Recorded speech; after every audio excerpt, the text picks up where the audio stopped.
கர்த்தருடைய பரிசுத்த நாமத்துக்கு மகிமை உண்டாவதாக. Glory be to the holy name of the Lord. இந்த கடைசி நாளிலும் உங்களை சந்திப்பதில் கிறிஸ்துவுக்குள் மகிழ்ச்சி அடைகிறோம். We are glad to greet you in the Lord in the last day of the meeting also. தம்முடைய வசனத்தின் மூலமாக கர்த்தர் இந்த நாட்களிலே நம்மோடு கூட இடைப்பட்டு வருகிறார். Yes, according to the verse the Lord is intervening with us. தலைகுனிந்த மனித சமுதாயத்தை தலைநிமிர்ந்து நடக்க வைக்கும்படியாக ஆண்டவராகிய இயேசு கிறிஸ்து 2000 ஆண்டுகளுக்கு முன்பாக இந்த உலகத்திலே கடந்து வந்தார். Human society which was bowed down in order to make them straight and lift up their heads and walk, Jesus came to this earth 2000 years before. நேற்றும் இன்றும் என்றும் மாறாதவர், இன்றைக்கும் தம்முடைய ஜனங்களை தலைநிமிர்ந்து நடக்க வைக்கும்படியாக அவர் தம்முடைய வசனத்தின் மூலமாக, வல்லமையின் மூலமாக, இரக்கத்தின் மூலமாக, அபிஷேகத்தின் மூலமாக அவர் இன்றும் கிரியை செய்து வருகிறார். As a God who is the same yesterday, today and forever, today also he is working in order to make his people to stand upright. He is working through his word, through his spirit and through his power. கடந்த 3 நாட்களாக ஒரு கூனியான பெண்ணை நிமிர வைத்த காரியத்தை குறித்து நாம் பல விதங்களிலே தேவனுடைய வார்த்தைகளை நாம் ஆராய்ந்து பார்த்தோம். In the past 3 days we searched out through the scriptures about a woman who has been bowed down by the spirit of infirmity. அவளுடைய வாழ்வில் போராடின ஆவியை இயேசு துரத்தினார். Jesus cast away the spirit which was striving with her அந்த life. ஆவி அவளுடைய முதுகெலும்பை தாக்கி இருந்தது. That spirit had affected her backbone. அந்த முதுகெலும்பை நிமிர்த்தின உடனே அவள் வாழ்வு சரியாகிவிட்டது. அவள் நிமிர்ந்து தேவனை மகிமைப்படுத்த ஆரம்பித்து விட்டாள். After her backbone was straightened, she became made right and she began to glorify God. எலும்பு ஆண்டவருடைய உபதேசம் என்று நாம் நேற்று இரவிலே கேட்டோம். Last night we heard that bones referred to the doctrine of God. உபதேசத்தின்படி ஒரு மனிதனுடைய வாழ்வு அமையுமானால் அவன் எந்த சூழ்நிலையில் இருந்தாலும் அவனை நிமிர்ந்து நடக்க தேவன் வைக்க போகிறார். If a man's life is led according to the doctrine in any situation, the Lord will make him to stand right. 18 வருடமாக அந்த வல்லமை அவளுடைய முதுகை பிடித்து வைத்திருந்தது. For 18 years the spirit had caught her back. பூமிக்குரிய நோக்கத்திலேயே அவள் தேவாலயத்திலே காணப்பட்டாள். With the intention of the earthly matters, she was found in the synagogue. அவள் இருந்தது ஜெபாலயம், ஆனால் அவள் பார்த்தது பூமியை. She was found in the synagogue, but she saw the earth. அதுபோல ஆவிக்குரிய வாழ்க்கையிலே கடந்து வந்த பின்பும் நாம் பூமிக்குரியவிலே சிந்தித்துக் கொண்டிருந்தால் நம்முடைய இலக்கை நாம் தவற விட்டு விடுவோம். Like this, even after coming to our spiritual life, if we are considering about the earthly things alone, then we will lose our mark. இன்றைக்கு இன்னொரு மனிதன் நிமிர்ந்து நின்ற காரியத்தை நாம் பார்க்க போகிறோம். Today we can concentrate about another man who was straightened. அங்கே அவனுடைய முதுகெலும்பிலே பிரச்சனை இல்லை. There was no problem with his backbone there. அப்போஸ்தலருடைய நடபடிகள் 14ஆம் அதிகாரம் 8ஆம் வசனத்திலிருந்து 10ஆம் வசனம் வரை ஒரு விசை நாம் வாசிக்க கேட்கலாம். Acts chapter 14 verses 8 to 10 we can read. லீஸ்திராவிலே ஒருவன் தன் தாயின் வயிற்றிலிருந்து பிறந்தது முதல் சப்பானியாய் இருந்து ஒருபோதும் நடவாமல் கால்கள் வழங்காதவனாய் உட்கார்ந்து பவுல் பேசுகிறதை கேட்டுக்கொண்டிருந்தான். அவனை பவுல் உற்று பார்த்து, ரட்சிப்பு கேட்டு விசுவாசம் உனக்கு உண்டென்று கண்டு நீ எழுந்து காலொன்றி நிமிர்ந்து நில் என்று உரத்த சத்தத்தோடே சொன்னான். உடனே அவன் குதித்தெழுந்து நடந்தான். கர்த்தருடைய பரிசுத்த நாமத்துக்கு மகிமை உண்டாவதாக. Glory be to the holy name of the Lord. லீஸ்திராவிலே தாயின் வயிற்றில் பிறந்தது முதல் சப்பானியாய் இருந்த ஒரு மனிதன் காணப்பட்டான். There was a man in Lystra, important in his feet and crippled from his mother's womb. Pavul பேசுகிற பிரசங்கத்தை அவன் கேட்டுக்கொண்டிருந்தான். He was hearing what Paul was preaching. அவனுடைய கால்கள் வழங்காதவனாக இருந்தான். And he was crippled in his feet. அவனுக்கு முதுகெலும்பு இருந்தது. He has backbone. பார்வை தெளிவாக இருந்தது. His eyes were clear. செவித்திறன் தெளிவாக இருந்தது. His hearing was clear. பேச்சுத்திறன் நன்றாக இருந்தது. And his talking effect was clear. ஆனால் நடக்க முடியாது. But he could not walk. அவனுக்கு உபதேசம் தெரியும். He knows the doctrine. ஆனால் வாழ்வில் அதின்படி நடக்க அவனுக்கு முடியாது. But he could not walk his life according to it. முதுகெலும்பு சரியாக இருந்தது. Backbone was right. ஆனால் கால்கள் அவனுக்கு சரியாக அமையவில்லை. But his legs were not right. கர்த்தருடைய பரிசுத்த நாமத்துக்கு மகிமை உண்டாவதாக. Glory be to the holy name of the Lord. இந்த வேதவசனத்தின் வெளிச்சத்திலே நாம் இன்றைக்கு சில காரியங்களை சிந்திக்க வேண்டும். In the light of the word of God, we have to concentrate on certain things. இயேசு இந்த உலகத்திலே ஒவ்வொருவரையும் தலைநிமிர்ந்து நடக்க வைக்கும்படியாக அவர் கிரியை செய்ய ஆரம்பித்தார். The Lord began to work in order to make every man to stand straight. இன்றைக்கு அவருடைய ஊழியர்களும் அவருடைய ஊழியமும் அவருடைய சபையும் தம்முடைய ஜனங்களை இல்லாவிட்டால் முழு உலகத்தில் இருக்கிற ஜனங்களையும் தலைநிமிர்ந்து நடக்க வைக்க அது பிரயாசப்பட்டு கொண்டிருக்கிறது. Today his servants, his people in the church is making the people that they might walk right these days. அவருடைய ஊழியர்களை கொண்டு கர்த்தர் தலைநிமிர்ந்து நடக்க வைக்கக்கூடிய ஒரு செயலை நடப்பிக்கிறார் என்பதற்கு அடையாளமாகத்தான் அப்போஸ்தலனாகிய பவுல் மூலமாக இந்த மனிதனை எழுந்து நடக்க வைத்தார். As a sign of through his servants of God, he is making his people to stand upright. Through Paul, he is doing this incident here. அப்போஸ்தலருடைய நடபடிகள் 3ஆம் அதிகாரத்திலும் இதுபோல் ஒரு சப்பானி இருந்தான். அவனையும் அப்போஸ்தலர்கள் தூக்கி எடுத்து நிறுத்தி நடக்க வைத்தார்கள். Acts chapter 3 also we can see of a man who was crippled and them also they made him to walk upright. பிரியமானவர்களே, உங்களுடைய முதுகெலும்போ உங்களுடைய கால் எலும்போ இல்லாவிட்டால் உங்களுடைய கழுத்தோ எது நிமிராமல் இருந்தாலும் இன்றைக்கு இந்த வேத வசனத்தின் வெளிச்சத்தை நீங்கள் கவனிக்கும் பொழுது உங்களுக்குள்ளே தேவனுடைய வார்த்தையின் வல்லமை வந்து கிருபையினாலே கர்த்தர் உங்களுடைய தலையை நிமிர்ந்து நடக்க வைப்பார். உங்கள் கால்களில் பலன் உண்டாகும், உங்களுடைய முதுகெலும்பில் பலன் உண்டாகும். உங்களுடைய தலையை நிமிர்ந்து நீங்கள் தேவனை நோக்கி பார்த்து உங்களுடைய வாழ்க்கையிலே தலை நிமிர்ந்து நடப்பீர்கள். Dear beloved, whether your backbone is unable or your neck bone or your feet is crippled, today the Lord by his grace he will send his grace upon you that he might straighten your backbone and all your the feet of the bones also. அவருடைய ஊழியர்கள் தேவனுடைய பிள்ளைகளை நடக்க வைக்கக்கூடிய ஒரு வல்லமையுள்ள கருவிகள். The servants of God are instruments to make the children of God to walk. இந்த புதிய ஏற்பாட்டு ஊழியம் தேவனுடைய பிள்ளைகளை நடக்க வைக்கக்கூடிய ஒரு கருவி. The New Testament ministry is an instrument to make the people walk. தேவனுடைய சரீரமாகிய சபை ஒரு மனிதனை நடக்க வைக்கக்கூடிய சக்தி உள்ளது. The church, the body of Christ, is having the power to make man walk. கர்த்தருடைய பரிசுத்த நாமத்துக்கு மகிமை உண்டாவதாக. Glory be to the holy name of the Lord. அப்போஸ்தலர் நடபடிகள் 14ஆம் அதிகாரம் 8ஆம் வசனத்திலே ஒரு குறிக்கப்பட்ட ஊரில் இந்த சம்பவம் நடந்ததாக சொல்லப்பட்டிருக்கிறது. Acts chapter 14 verse 8 we see that in a particular place this incident took place. லீஸ்திரா. It's the place called Lystra. கட்டுப்படுத்தப்படாத ஒரு தன்மை. It's the place where which cannot be controlled. கிறிஸ்தவ வாழ்க்கை என்பது ஒரு கட்டுப்பாட்டுக்குள் உள்ள ஒரு வாழ்க்கை. Christian life is a life under control. ஆனால் லீஸ்திரா என்பது கட்டுப்படுத்தப்படாத ஒரு வாழ்க்கை. But Lystra is a life without control. நம்முடைய வாழ்க்கையிலே நாம் ஒரு கட்டுப்பாட்டுக்குள் இருக்க வேண்டியது அவசியம். In our life we have to be under control. எப்படியும் வாழலாம். We can live somehow. ஆனால் இப்படித்தான் வாழ வேண்டும் என்று வேதம் சொல்லுகிறது. But the word of God asks you to live like this. எல்லாவற்றையும் அனுபவிக்கலாம். You can enjoy everything. ஆனால் அவைகள் நமக்கு தகுதியாய் இராது என்று வேதம் சொல்லுகிறது. But the word of God says that this will not be worthy.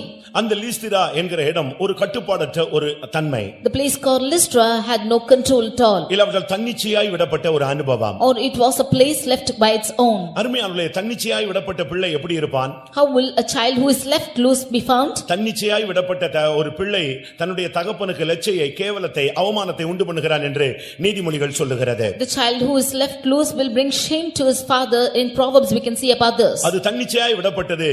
காட்டுக்கழுதையை தன்னிச்சையாய் திரிய விட்டவன் யார் என்று ஒரு கேள்வி யோபுவிலே எழுப்பப்படுகிறது. In Job there is a question which arises, who has left the wild ass to walk on its own? பிரிந்து போகிறவன் தன் இச்சையாய் நடக்க பார்க்கிறான் என்று வேதம் சொல்லுகிறது. Who is walking after lust or who wants to separate goes after the lust. நம்முடைய வாழ்க்கை ஒரு கட்டுப்படுத்தப்பட்ட ஒரு சரியான ஒழுங்குபடுத்தப்பட்ட ஒரு வாழ்க்கையாய் இருக்க வேண்டும். Our life should be a controllable life or an ordered life. நீங்கள் உங்களுடைய ஆவிக்குரிய தன்மையை ஒரு கட்டுப்பாட்டுக்குள்ளே வைக்க வேண்டும். You should bring your spiritual life under control. தேவன் சூரியனுக்கு ஒரு பாதையை வைத்திருக்கிறார். God has kept the path for a sun. சந்திரனுக்கு ஒரு பாதையை வைத்திருக்கிறார். He has kept the path for a moon. ஒவ்வொரு கோள்களுக்கும் ஒவ்வொரு பாதையை வைத்திருக்கிறார். For everything he has admitted certain paths. அடுத்து ஒவ்வொரு நட்சத்திரத்துக்கும் ஒரு பாதையை வைத்திருக்கிறார். For every star he has kept certain paths. அந்த பாதையை விட்டு ஒன்றுமே இதுவரை மாறினதாகவே கிடையாது. Not one of them has gone astray from its paths. அப்படி சில நட்சத்திரங்கள் மாறும் பொழுது அதை எரிகற்களாய் மாற்றி அழித்து விடுகிறார். When such certain stars are going away from its path, then they are still turned as burning stones. மார்க்கம் தப்பி அலைகிற நட்சத்திரங்கள்.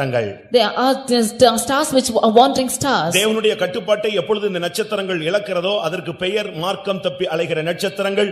இவைகள் பூமியை நெருங்கும் பொழுது எரிகற்களாய் மாறி ஒன்றுமில்லாமல் சாம்பலாகி விடுகிறது. When the stars are going away without from its path, then they are called as wandering stars. When it's drawing nigh to the earth, they become burning stones and become ashes. சபைக்குள்ள இருந்தும் ஒரு கட்டுப்பாடற்ற ஒரு வாழ்க்கை வாழுவாயானால் நீ ஒரு காலத்தில் நட்சத்திரமாக இருக்கலாம். காலங்கள் வரும் பொழுது இந்த புவி ஈர்ப்பிலே நீ சிக்கும் பொழுது நீ எரிகல்லாய் மாறி ஒன்றுமில்லாமல் போவாய். Being in the church you might be as the star which is wandering, but you might be in the church, but as the times goes by you will be as burning stone and become nothing.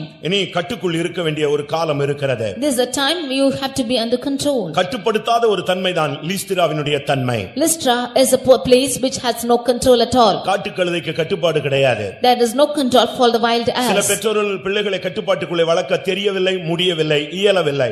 Some parents do not know how to bring their children under control. They are not able to bring them up. சபையில கூட ஒரு நடத்திப்புன்னு ஒன்று இருக்கிறது, ஒரு கட்டுப்பாடு என்று ஒன்று இருக்கிறது, ஒரு பரிசுத்தவான்களுடைய ஐக்கியம் என்று இருக்கிறது.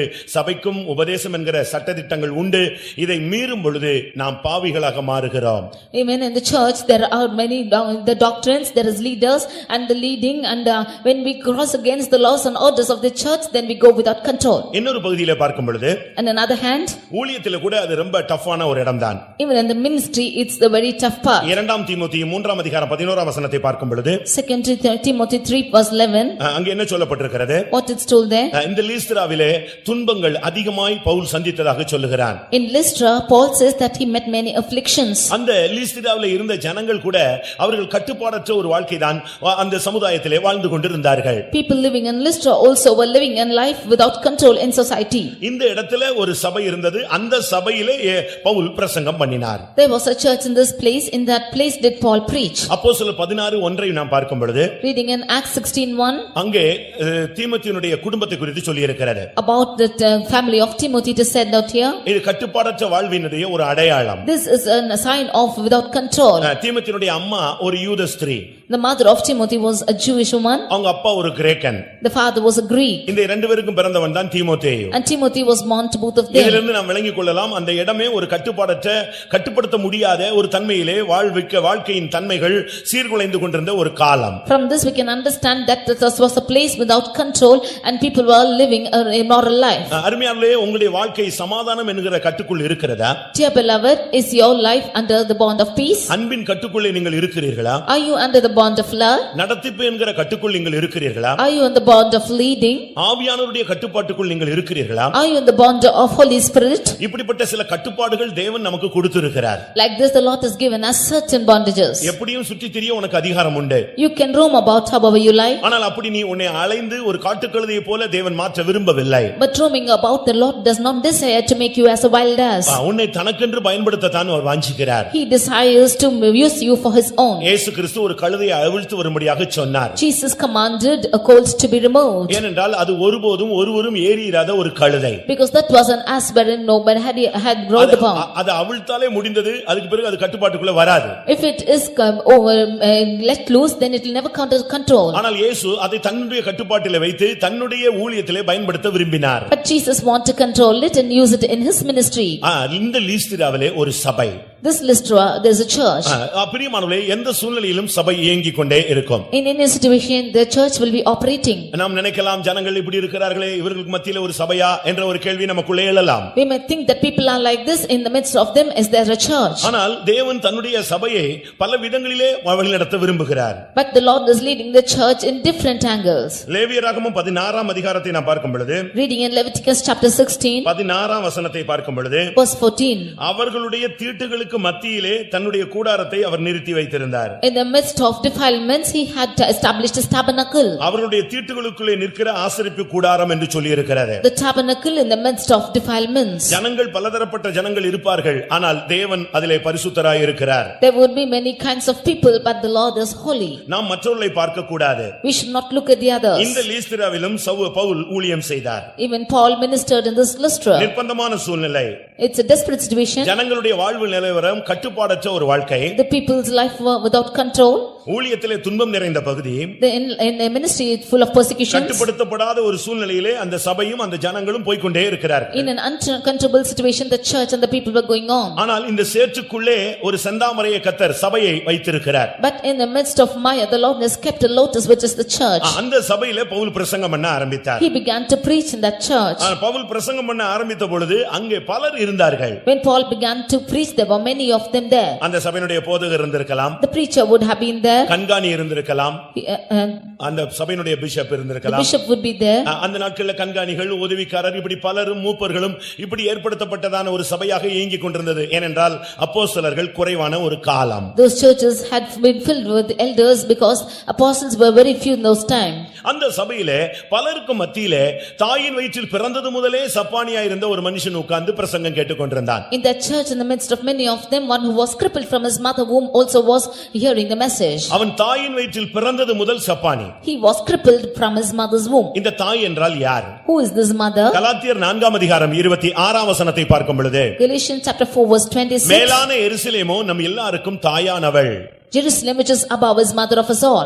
மேலான எருசலேமுடைய பிள்ளைகள் தான் நாம். We are the children of the Jerusalem which is above. சபை நமக்கு ஒரு தாய் போன்றது. Church is like a mother. 1 தெசலோனிக்கேயர் 2 அதிகாரம் 7-8 வசனங்களை பார்க்கும் பொழுது 1 Thessalonians 4 verses 7 and 8. ஊழியர்கள் தாய் போன்றவர்கள். The servants of God are like mothers. இப்படித்தான் வேதம் சுட்டிக்காட்டுகிறது. This is how the word of God says. ஆனால் இவன் இந்த தாயின் வயிற்றிலே பிறந்தான். But he was born in his mother's womb. அதாவது சபையில் பிறந்தான். That is, he was born in the church. பிறப்பு பிரியமானவர்களே மிகவும் முக்கியமானது. Birth, beloved, is most important. இன்னைக்கு பாருங்க வயிற்றில இருக்கிற குழந்தையினுடைய நிலவரத்தை ஸ்கேன் பண்ணி கண்டுபிடிச்சிடுறாங்க. Today the state of the child is found out by scanning. அந்த பிள்ளை மூளை சரியில்லைன்னு 7 மாசத்திலே சொல்லிடுறான் இல்ல 6 மாசத்திலே சொல்லிடுறான். In 6 or 7 months they are able to say that the brain of the child is not right. அதுக்கு கை சரியில்லை, கால் சரியில்லை, கண் பார்வை இல்லைன்னு குறைவு நாட்களே கண்டுபிடிச்சு சொல்லிடுறாங்க. Even in the few days itself they are able to find out that the eyes of the child and the limbs of the child are not right. உடனே அங்கேயே அந்த குழந்தையை கொலை பண்ணிடுறாங்க. Even there itself they are murdering that child. அழிச்சிடுறாங்க. They are destroying that child. இது பூமியில நடக்கிற ஒரு சம்பவம். This is the incident taking place in the earth. இன்னைக்கு அதுக்கு அப்படிப்பட்ட ஒரு மருத்துவ விஞ்ஞானம் இப்படி முன்னேறி விட்டது. The sciences are increased to that extent and medical is increased to this ஆனால் extent. இந்த மனிதன் பிறக்கும் பொழுது அப்படிப்பட்ட ஒரு முன்னேற்றமும் ஒரு அறிவும் விஞ்ஞானமும் கிடையாது. But when this man was born, science and the medical was not to that extent. அன்னைக்கு என்ன நடந்தது? அவன் பிறந்து விட்டான், 2 காலும் முடமாய் போய் விட்டது. That day he was born, but both his legs were crippled. நாம் எழுத்தின் பிரகாரமான பிறப்புக்குள்ளே செல்ல வேண்டிய அவசியம் இல்லை. There's no need for us to go into little birth. ஆனால் இந்த சபைக்குள்ளே மேலான எருசலேம் இந்த சபை இந்த நடத்திப்பு பவுல் வந்து பிரசங்கம் பண்ணுகிற ஒரு அருமையான இடத்திலே அநேகர் நன்றாக இருக்கும் பொழுது ஒரு மனிதன் பாதிக்கப்பட்டவனாக கை கால்கள் மாத்திரம் விளங்காதவனாய் ஒருவன் உட்கார்ந்திருந்தான். But Jerusalem, which is above the mother of us all, when Paul was preaching in such a church, a man alone who was crippled in both his feet was seated there. நம்முடைய பிறப்பு ரொம்ப முக்கியமானது. Our birth is most important. உலகத்துல 7 ஜென்மம்னு சொல்லுவாங்க. In world they will say of 7 இல்ல incarnations. 7 ஜென்மம்னு சொல்லுவாங்க. Or they will say 7 and 7 incarnations. அப்படி ஜென்மங்கள் எல்லாம் பூமியிலே ஒரு மனிதனுக்கு ஒரு ட்ரிப் பிறந்து திரும்பி இன்னொரு ட்ரிப் பிறக்கிறது அப்படி அந்த பிராக்டீஸே கிடையாது. There is no such incarnations of man on this earth. அது ஏமாத்துறதுக்குள்ள போதகங்கள். Those are preachings which are cheating. ஆனால் ஜென்மம் எடுப்பது இந்த உலக வாழ்க்கையிலேயே நாம் அடைகிற ஒவ்வொரு அனுபவங்கள். But taking incarnation is experiencing in this life itself. இதை குறித்து யோவான் எழுதின சுவிசேஷம் 3ஆம் அதிகாரத்திலே நிக்கோதேமுவிடத்திலே இயேசு கிறிஸ்து பேச ஆரம்பித்தார். This is what Jesus spoke to Nicodemus in John 3rd chapter. நிக்கோதேமுவே நீ மறுபடி பிறக்க வேண்டும் என்றார். Nicodemus, you must be born again, he said. அவனுக்கு ஒண்ணுமே ஓடல.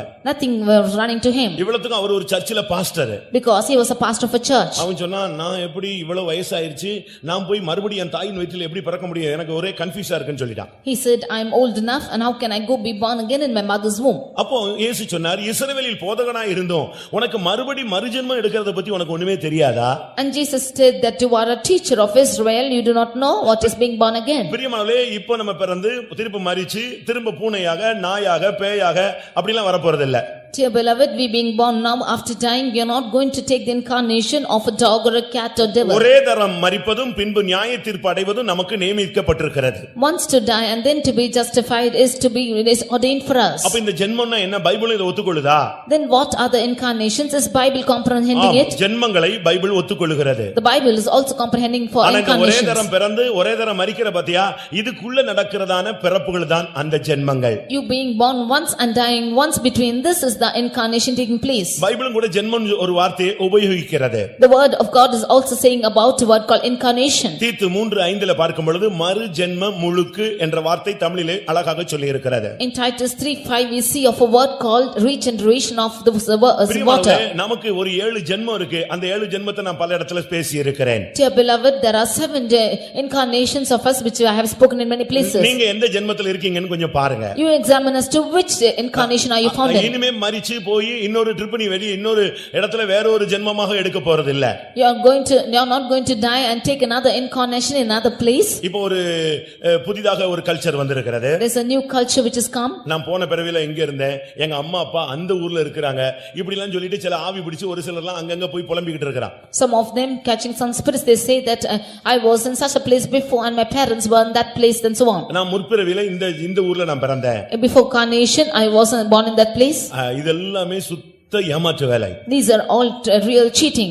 இந்த உலகத்துல ஒரு தரம் தான் பிறக்கிற, ஒரே ட்ரிப் தான் சாகுற. In this world you will be born once and die once. ஆனால் இந்த உலகத்துல ஆன்மீகத்துல பல அனுபவங்களை பிறக்க தன்மையை தாண்டி வருவது பிறப்பு என்று சொல்லுகிறது. But in the spiritual life going on to different births is called as incarnations. ஒரு பெரிய ஆக்சிடென்ட்டை சந்தித்து விடுகிறான். One man met with a great accident. செத்துட்டான்னு சொல்றாங்க. They said he's died. But அவன் பொழைச்சிரான். But he is somehow escaping. அவன் சொல்ற வார்த்தை என்ன?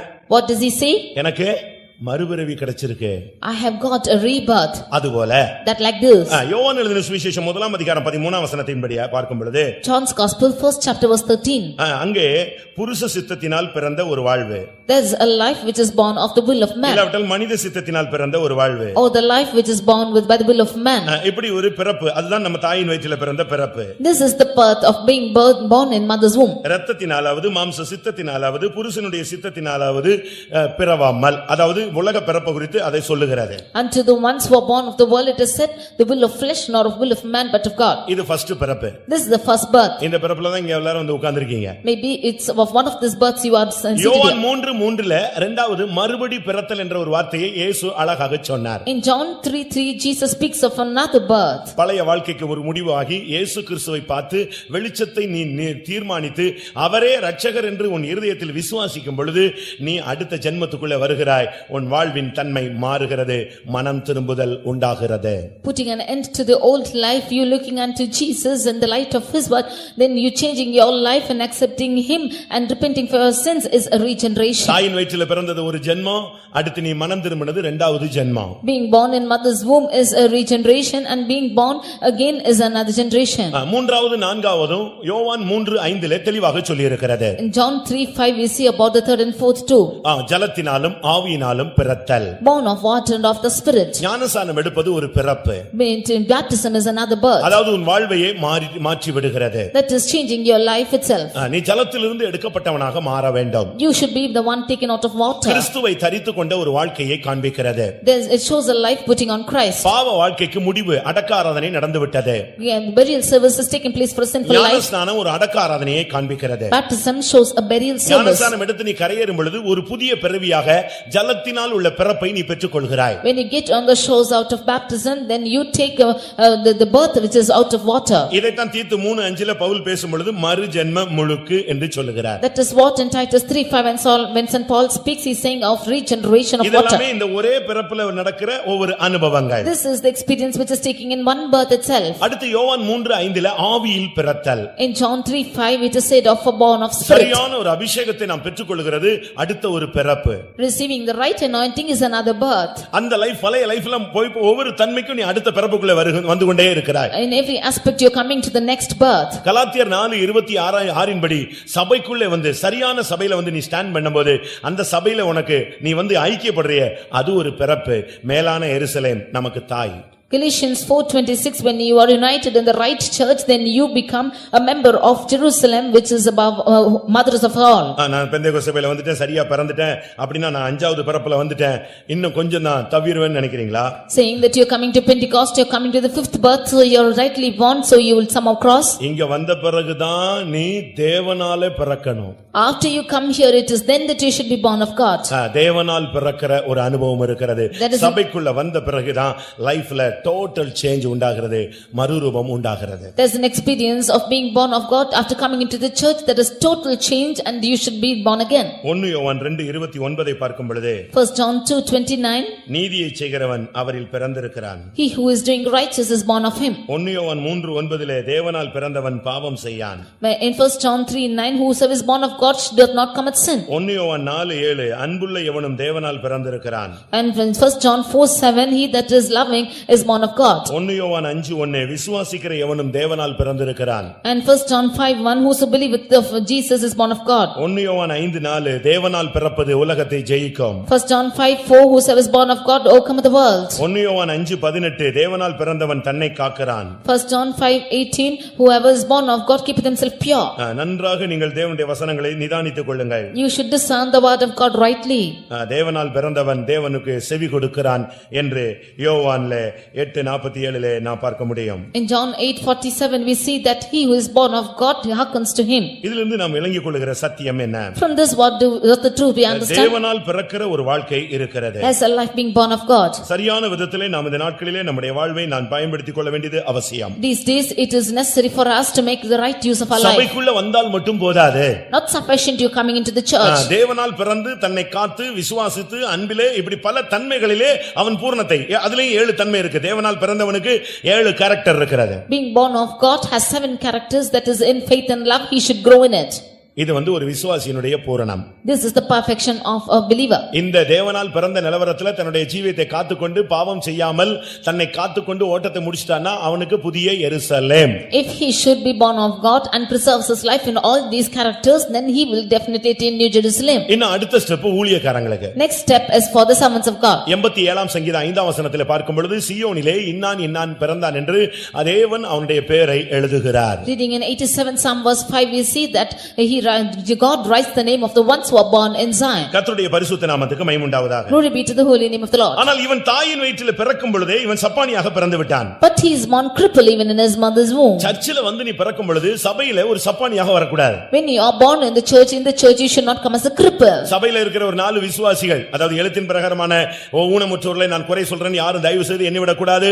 அப்படிப்பட்ட எண்ணங்கள் உங்களுக்குள்ளே வர வேண்டாம். அந்த சப்ஜெக்டை நாங்க பேசல, மாம்சத்துல பேசல, ஆவியிலே பேசுகிறோம். Nobody thinks mistake me that I'm speaking little defilements in you, but I'm not speaking in little manner, but in spiritual angle I'm speaking. கர்த்தருடைய பரிசுத்த நாமத்துக்கு மகிமை உண்டாவதாக. Glory be to the holy name of the Lord. சபையிலே நீ பிறக்கும் பொழுது நல்ல கண்ணுள்ளவனாக, நல்ல காதுள்ளவனாக, நல்ல செவித்திறன், நம்முடைய நல்ல பேச்சுத்திறன் உள்ளவனாக, நல்ல கை கால்கள் முதுகெலும்பு நல்லவனாக நீ பிறக்க வேண்டும். When you are born in the church, you should be born with good eyes, good hearing, good speaking, and with good hands and legs. சபையில ஒரு 20 விசுவாசிகள் இருக்காங்கன்னு வெச்சுக்கொள்ளுங்களேன். When there are 20 believers in the church, ஒரு 2 பேருக்கு காது கேட்காது. 2 of them will not hear. ஒரு 3 பேருக்கு கால் நடக்க முடியாது. 3 of them cannot walk. ஒரு 7 பேருக்கு கண்ணே தெரியாது. And 7 of them have no eyes at all. ஒரு 10 பேர் பேசவே முடியாது. And 10 of them cannot speak. என்ன எப்படி இருக்குன்னு பாருங்க. How the state of the church will அந்த be. பாஸ்டர் என்ன ஆவாரு, அந்த சிஸ்டர்ஸ் என்ன ஆவாங்க, அந்த சபை என்ன ஆகும்? How will that pastor and the sisters and how the church will be? 4 பேருக்கு பிரசங்கம் புரியும், 4 பேருக்கு பிரசங்கம் கேட்காது. 4 of them will understand the message, 4 will not hear. 4 பேருக்கு பார்வை இருக்கும், பாட்டு பாடுவாங்க. 4 பேருக்கு பார்வை இல்ல, பாட்டே பாட மாட்டான். 4 can see and sing songs and 4 will never see and not sing song. அப்ப திருப்பி கடைசில பாத்தீங்கன்னா ஊனமுற்ற சபையாக தான் நாம நடத்தணும். Finally you will find the church fully lame. அப்படி அல்ல. Not like that. நீ சபையில பிறக்கும் பொழுது ஒரு நல்ல சுகதேகியாக பிறக்கணும். When you are born in church, you should be with sound health. இந்த சபைக்குள்ள இருந்துகிட்டு நீ ஒரு முடவனாக இருக்க கூடாது. You should not be found which is shortcoming in the church. சபையிலே தாயின் வயிற்றிலே பிறந்தான், அந்த மேலான எருசலேம் அவளை பெற்றெடுத்தது. ஆனால் சப்பானியாய் பிறந்து விட்டான். He is born in the mother's womb. The mother Jerusalem has given birth to him, but he is born crippled. ஒருத்தன் சப்பானியா இருந்தா என்ன நடக்கும்? If one is crippled, what will happen? அவனை யாராவது சுமக்கணும். One should carry him. அவனால சுயமா எங்கேயும் போக முடியாது, வர முடியாது. He cannot go on his own anywhere to come. யாராவது ஒருத்தன் அவனுக்கு ஹெல்ப் பண்ணணும். Somebody should help him. அந்த ஹெல்ப் பண்ணலன்னு சொன்னா அவனுக்கு வசதி வாய்ப்பு இல்லனா அவன் பிச்சைக்காரனா மாறிடுவான் தான் பைபிள் சொல்லுது. If he has no facilities like that, then he will become a beggar, says the word of God. அப்போஸ்தலர் 3ஆம் அதிகாரம் 2ஆம் வசனத்துல ஒரு சப்பானியை தூக்கி கொண்டு வந்தார்கள். அவன் அங்கே உட்கார்ந்து பிச்சை எடுத்தான். Acts 3:2 we see of a lame man who was carried and there he asked alms. யோவான் 5ஆம் அதிகாரம் 7ஆம் வசனத்துல அந்த பெதெஸ்தா குளத்தண்டை இயேசு வந்த பொழுது 38 வருடமாக பாதிக்கப்பட்ட ஒரு மனிதனை சந்தித்தார். அவனிடத்தில் கேட்கிறார், உனக்கு சுகம் கிடைக்கலையான்னு. அவன் சொல்றான், என்னைய கொண்டு போய் விடுறதுக்கு எனக்கு ஹெல்ப் பண்றதுக்கு ஆளே இல்லங்கன்னு சொன்னான். In John 5:5 we see of a man who was lame and there they brought him and he said, have you not been healed? They said, nobody is helping me. அருமையானவர்களே, இந்த மாலை வேளையிலே உங்களுடைய ஆவிக்குரிய தன்மை ஸ்திதி எப்படி இருக்கிறது? Today how is the tendency of your spiritual life? நாம் இதை இன்றைக்கு நாம் நிதானிக்க போகிறோம். Today we are meditating on this. அவன் தாயின் வயிற்றிலிருந்து பிறந்தது முதல் அவன் சப்பானியாக இருந்து ஒருபோதும் நடவாதவன். He is born crippled from his mother's womb and never had walked. பிறந்ததிலிருந்து இருந்து சப்பானினாலே அது முடிஞ்சு போச்சு அந்த சப்ஜெக்ட். ஆனா அவனை பத்தி சொல்லிருக்கு ஒருபோதும் நடக்கவே இல்லை. When they are lame, that subject is over, but it is said of him that he's never walked. எவ்வளவு உபதேசம் கேட்டிருப்பீங்க? How many doctrines have you heard? எவ்வளவு ஆலோசனைகள் கிடைச்சிருக்கும்? How many counsels you received? எவ்வளவு பைபிள் படிச்சிருப்பீங்க? How many times you read the Bible? எத்தனை பிரசங்கம் கேட்டிருப்பீங்க? How many messages you would heard? டிசைனா பிரசங்கம் கேட்டிருப்பீங்களே? You would have heard messages in full design. பாம்பாட்டி வினோதமா எத்தனை பாம்பாட்டி மன்னார்புரத்திலயும் திசைய வழியிலயும் சாத்தாங்குளத்திலயும் நாசரேத் சென்டர்ல ஊதிக்கொண்டே இருக்கிறான். How many ever snake chanters did blow their trumpets in Nazareth and in the same way and so on? பாம்பாட்டி எத்தனையோ விதத்துல வினோதமாய் ஊதினாலும் இந்த விரியன் காதை அடைத்துக் கொண்டதாம். How many ever times the serpent people are just blowing the trumpets, they are just holding on to their head. ஒருபோதும் எத்தனை பிரசங்கம் கேட்டிருக்கிற ஒரு பிரசங்கத்துக்காவது உன்னுடைய வாழ்க்கையில ஒரு மாற்றங்கள் உண்டாயிருக்கிறதா? How many messages have you heard? By one message is there any change in your life? ஒருபோதும் நடவாத ஒரு மனிதன். He is a man who never had walked. அடுத்து சொல்லி இருக்கிறது அவனுடைய கால்கள் வழங்காதவன். Next it is said that is important in his feet. அவனுக்கு முதுகெலும்பு இருக்கு, உபதேசம் தெரியும், ஆனா அந்த உபதேசத்தின்படி நடக்கிற கால்கள் அவனுக்கு இல்ல. He has backbone, he knows the doctrine, but in order to walk in it he had no feet. நீங்கள் சத்தியத்தை நீங்கள் புரிந்து கொள்ள வேண்டும். You should understand this truth. சில பிள்ளைங்க சின்ன வயசுல அதிகமான நாட்கள் கழித்து நடக்க ஆரம்பிக்கும். Some children in their small age they walk after a long time. அது அந்த பெற்றோருடைய தன்மையை பொறுத்து இருக்கிறது. That is based upon the parents.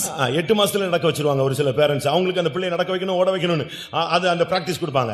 அதுபோல இந்த சபைக்குள்ள வந்தா உனக்கு ஒரு பயிற்சி, சத்தியத்தின்படி நடக்கிற ஒரு பயிற்சியை ஊழியக்காரங்க கொடுக்கணும், நீ அதை எடுக்கணும். Some parents will make the children to walk even in 8 months they have the practice like that. Even so after coming into this truth you should take the training from the servants of God that you might walk. ஒருபோதும் நடக்கவும் இல்ல, கால்கள் வழங்காதவனாய் மாறிட்டான். He has never walked before and he was important in his feet. ஒரு சில பிள்ளைகள் tough and டம்பாக, அதாவது ஊமையும் செவிடுமாக மாறி இருப்பாங்க. Some children would have been turned as deaf and dumb. அதுக்கு காரணம் என்ன தெரியுமா?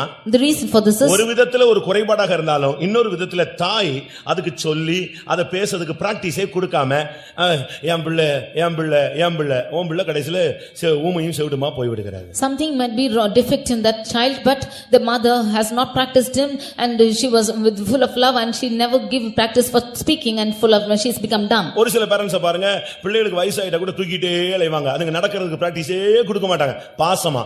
கடைசியில பிள்ளை என் பிள்ளை நடக்கலன்னா எப்படி நடக்கும்? Some parents full of love they think that they should carry the children and they will never allow them to walk. Finally the child is never walking. அந்தந்த நேரத்துல அந்தந்த பிராக்டீஸ் கொடுக்கணும். At that time you should give the practice to the children. அது நீ உனக்கு ஒரு பயிற்சி கொடுக்கலன்னா waste. If he was not given that exercise it's a waste. இவனுக்கு அந்த பிராக்டீஸே கிடையாது. அதனால தான் சொல்லி இருக்கு அவன் கால் வழங்கும், ஆனா நடக்க விடாம அப்படியே கால்கள் வழங்காதவனாய் மாறி போனான். He had no practice of this at all because he had his feet but he was impotent and could never walk. இந்த உபதேசத்தை கேட்கும்போது நீ ட்ரை பண்ணு, பிராக்டீஸ் பண்ணு. When you hear this doctrine, you try and practice this. எபிரேயர் 5:24 என்ன சொல்லி இருக்கிறது? In Hebrews 5:24. 5:14 என்ன சொல்லி இருக்கிறது? In Hebrews 5:14. பலமான ஆகாரமானது உபதேசமானது நன்மை தீமை இன்னதென்று பயிற்சியினால் பகுத்தறியத்தக்க முயற்சி செய்யும் ஞானேந்திரியம் உடையவர்களாகிய பூரண வயதுள்ளவர்களுக்கே தகும். But strong meat belongeth to them that are full age, even those who are by reason of use have their senses exercised to discern both good and evil. இந்த பலமான ஆகாரம் என்பது உபதேசத்தை காண்பிக்கிறது. This strong meat shows doctrine. உபதேசம் ஒரு மனிதனுக்கு கொஞ்ச நாள்ல நன்மை தீமை என்ன என்று அவன் பயிற்சி எடுக்கணும். This doctrine man should practice what is good and evil. இன்னைக்கு பாருங்க மிலிட்டரியில எல்லாம் எப்படி ட்ரெய்னிங் கொடுக்கறாங்க. You see how they are training in the military. சில இடங்கள்ல எல்லாம் பயங்கர கொடூர தன்மையில ட்ரெய்னிங் கொடுக்கறாங்க. In some places the training is so fierce. சில நேரத்துல மரணம் கூட வந்துரும். In some places even death occurs. பிரியமானவர்களே, பிராக்டீஸ் எடுக்கணும். You should take practice like this. நீங்க எத்தனை பேர் பயிற்சி எடுக்கறீங்க? இந்த வசனத்தின்படி உள்ள வாழ்க்கைக்கு எத்தனை பேர் பயிற்சி எடுக்கறீங்க? How many of you are taking practice by the word like இல்ல this? சொன்னா இந்த சத்தியத்தை கேட்டுட்டு அது ஏட்டுச்சுரைக்காக மாறிவிடும். You are hearing the truth but you are becoming like that which is in the இருக்கிற books. பேப்பர் டைரி எல்லாம் எழுதிக்கிட்டே இருக்கலாம். He will write, keeping on writing in the diaries. எல்லா உபதேசமும் உனக்கு தெரிஞ்சிட்டே இருக்கலாம். All the doctrines will be known to him. ஆனா இதன்படி நீ நடந்தாயா? But have you walked according to இந்த it? உபதேசத்தை நீ கீழ்ப்படிந்து செயல்படுத்தி பார்த்தாயா? Did you practice according to this true doctrine? வாழ்க்கையில அதை அபியாசப்படுத்தினாயா? Apply பண்ணினாயா? Have you used and applied in this life? தேவனும் அப்போஸ்தல ஊழியர்களும் சபையும் ஒரு மனிதனுக்கு பயிற்சி கொடுக்கிறதாகத்தான் வேதம் சொல்லுகிறது. God and the servants of God are giving training to the church. ஆண்டவர் ஒரு மனிதனை நடக்க பழக்குவிக்கிறார். God is training a church to walk. அவர் சத்தியத்தை கொடுப்பது மாத்திரமல்ல, அவனை நடக்க வைக்க கிருபையும் கொடுக்கிறார். He not only gives the truth, he gives them the grace to walk. ஓசியாவின் புத்தகத்தை நான் பார்க்கும் பொழுது, Reading in the book of Hosea, 11ஆம் அதிகாரம் 3ஆம் வசனத்திலே, chapter 11 verse 3, நான் எப்பிராயீமை கைப்பிடித்து நடக்க பழக்கினேன்.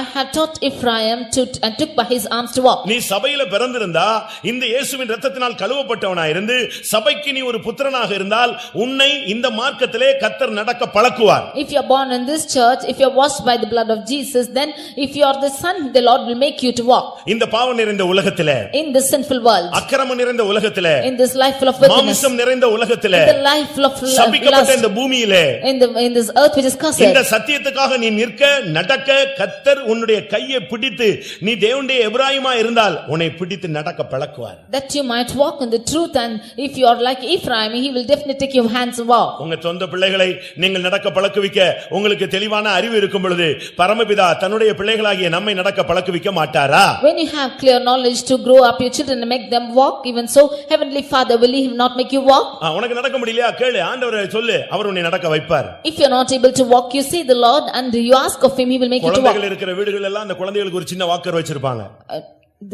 In houses they will have a small thing for their children. அங்க ஒரு வாக்கர் வச்சிருப்பாங்க நடந்து போறதுக்கு. They will have a walker for the children. அந்த பிள்ளைங்க அதுல ஏறி உட்கார்ந்து அதுக்கு நடக்கவே முடியாது, ஆனா அதுல உட்கார்ந்து காலை ட்ரை பண்ணும். The children will never be able to walk, but it will try to walk. அதுபோல தேவனும் கூட இந்த உபதேசத்தை உனக்கு கொடுக்கிறது மாத்திரமல்ல, இந்த உபதேச சத்தியத்தின்படி நடக்கவும் உனக்கு பழக்குவிக்கிறார். ஆனா நீ நடக்கணும், நீ சப்பானியாய் போய்விடக் கூடாது. Even so God gives the doctrine that you might be able to walk and gives the grace along with you should not go crippled with it. இந்த சத்தியத்தின்படி நீ நடக்காத பட்சத்துல நீ இந்த சபையில நீ உட்கார்ந்திருப்ப, எல்லாத்தையும் வேடிக்கை பார்த்துக்கிட்டே இருக்கலாமே தவிர உன் வாழ்க்கையில ஒரு நன்மையும் கிடையாது. When you don't walk in the truth, then you will just keep gaping, there will be no use in your life. மத்தேயு 14ஆம் அதிகாரத்திலே இயேசு கடலிலே நடந்து வருகிறார். In Matthew chapter 14 Jesus came walking on the sea. அவர் கடல்ல நடந்து வர்றத பார்த்த உடனே எல்லாரும் மிரண்டு பயந்து கத்திட்டாங்க. All of them seeing that he walked on the sea were terrified. கடைசியிலே இயேசு என்று கண்டுபிடித்து விட்டார்கள். Finally Jesus came to found out this. அவர் இன்னும் போட்ல ஏறல. And he did not get into the boat. ஒரு டிஸ்டன்ஸ்ல இருந்து தன்னுடைய வல்லமையை வெளிப்படுத்தி நின்று கொண்டிருந்தார். He standing at the distance where he was proving his இத power. பார்த்த உடனே பேதுருவுக்கு ஒரு பெரிய அபரிமிதமான ஆசை. Looking at this Peter had a great desire. ஆண்டவரே நீர்தானா? Lord, is it thou? இயேசுவே நீர்தானா? Jesus, art thou? அப்ப அங்கேயே நில்லுங்க. Then stand there. நான் என்ன செய்றேன்? தண்ணில நடந்து வரேன். I will come walking in the water. என்னை விசுவாசிக்கிறவன் என்னை போல கிரியைகளை செய்வான், என்னிலும் பெரிய கிரியைகளை செய்வான். He that believes on me, he shall do greater things and greater things than I. நீங்க இந்த தண்ணி மேல நடந்து வந்துட்டீங்க, நான் இப்ப நடந்து வரேன்னு சொன்னா அவரு அதெல்லாம் உனக்கு முடியாது, நீ மனித பிறவி அப்படிலாம் சொல்லல, வா இறங்கி வான்னு சொன்னார். You walk the water, therefore I will come now walking in the water. Jesus did not say that you are born like man, and he did not say like this, he said you come. மத்தேயு 14ஆம் அதிகாரத்திலே 28 29ல பார்க்கும் பொழுது, ஆண்டவரே நீரேயானால் நான் ஜலத்தின் மேல் நடந்து உம்மிடத்திலே நான் வர எனக்கு கட்டளையிடும் என்று சொன்னார். Matthew 14 chapter verses 28 and 29, Peter said, Lord, if it be thou bid me come unto thee on water. ஆண்டவர் சொல்ல உடனே அப்படிலாம் முடியாது தம்பி, அது எனக்கு மட்டும் தான் கொடுக்கப்பட்டிருக்கு, நீ சும்மா பாஸ்டரா மட்டும் இரு அப்படிலாம் சொல்லல. Jesus never said that this is only commanded to me and you did not come like this. உடனே அவர் சொன்னார், வா. Immediately he said, come. நான் என்ன ஜீவிச்சனோ அதே பிராக்டிஸ் உனக்கு நான் தர்றேன். What I have lived, I give the same practice to you. நான் பரிசுத்தமான ஒரு வாழ்க்கை வாழ்றேன், அந்த பிராக்டிஸ் உனக்கு தர்றேன். I live a holy life, I give that practice to you. பாவம் இல்லாத, பாவம் செய்யாத, பாவம் அறியாதவனா இருந்தேன், அதே பிராக்டிஸ் உனக்கு நான் தர்றேன். I live a life without knowing sin, without doing sin, without knowing having the knowledge of sin. இந்த பாவம் என்ற கடலிலே நீ மூழ்காமல் பாவம் என்கிற கடலின் மேலே நடக்கிற ஒரு சக்தியை நான் உனக்கு தருகிறேன், என்னிடத்தில் வா என்று கட்டளையிட்டார். அவன் இறங்கி ஜலத்தின் மேல் நடந்து அவரிடத்துக்கு கடந்து போனான். In the sea full of sin, he walked the waters and that sin did not enter him, and similarly he was made him to walk the shore of the அவன் on the படவை sea. விட்டு இறங்கி இயேசுவினிடத்தில் போக ஜலத்தின் மேல் நடந்தான். He got out of the boat and walked to Jesus on the sea. இந்த உலகத்துல மாத்திரமல்ல, எந்த சூழ்நிலையிலும் உன்னை நடக்க வைக்கிறதுக்கு அவருக்கு சக்தி இருக்கிறது. Not only in this world, in any situation is able to make you walk. சாதகமான சூழ்நிலையில அல்லேலூயா போடுவோம், பாதகமான சூழ்நிலையில நீ அல்லேலூயா போடணும். In situations which are favorable you say hallelujah, in contrary situations you will never shout. கர்த்தர் கொடுக்கும்போது மாத்திரம் அல்லேலூயா இல்ல, கர்த்தர் எடுக்கும்போது அல்லேலூயா சொல்லி நீ பழகணும். Not only when the Lord gives you should say hallelujah, even when the Lord takes you should say hallelujah. கர்த்தர் கொடுத்தார், கர்த்தர் எடுத்தார், கர்த்தருடைய நாமத்துக்கு ஸ்தோத்திரம். The Lord has given, the Lord has taken, blessed be the name of the Lord. உலகத்திலேயே உன்னை கைப்பிடித்து நடக்க பழக்குவார், சமுத்திரத்திலேயே உன்னை நடக்க பழக்குவார். Even in the world he will make you to walk by arms, even in the sea he will cause you to walk. ஒரு காற்று அடித்தது, A wind blew, டக்குன்னு அவனுக்கு ஒரு பயம் வந்துருச்சு. suddenly he had the fear. உடனே இயேசுவை பார்த்து கத்திட்டான். Immediately he cried out to Jesus. நீதானே வந்த, நீ பாட்டு போ அப்படின்னு சொன்னார். He did not say you only came, you get back. உடனே அவனை கையை பிடிச்சு தூக்கி விட்டார். Immediately holding on to his hands he lifted him ஒரு up. மனுஷன் கடல்ல போய் மாட்டிக்கொண்டான். A man went to the sea and got caught. தத்தளித்தானா, He was troubled. எல்லா சாமியும் கூப்பிட்டானா. He called all gods. கடைசில பிள்ளையார் வந்தாராம். Finally, player came உடனே சொன்னானா என்னை எப்படியாவது காப்பாத்திரேன்னு சொன்னானா. and he asked him to rescue him. எல்லா சாமியும் ஊர்ல வச்சிருக்கீங்க, என்னைய மட்டும் கடல்ல கரைச்சிட்டீங்க, உன்னை எப்படி நான் காப்பாத்துறது போன்னு சொல்லிட்டாரு. You have kept all the gods in your places, but you have only melted me in the water. How can I come and save you? எந்த வல்லமையும் உன்னை காப்பாத்த முடியாது. உபதேசத்தின்படி நீ வாழணும்னா இந்த சத்தியத்திலே நீ நடக்க கர்த்தரே உன் கையை பிடித்து நடக்குவார். No power can save you. You walk according to this truth.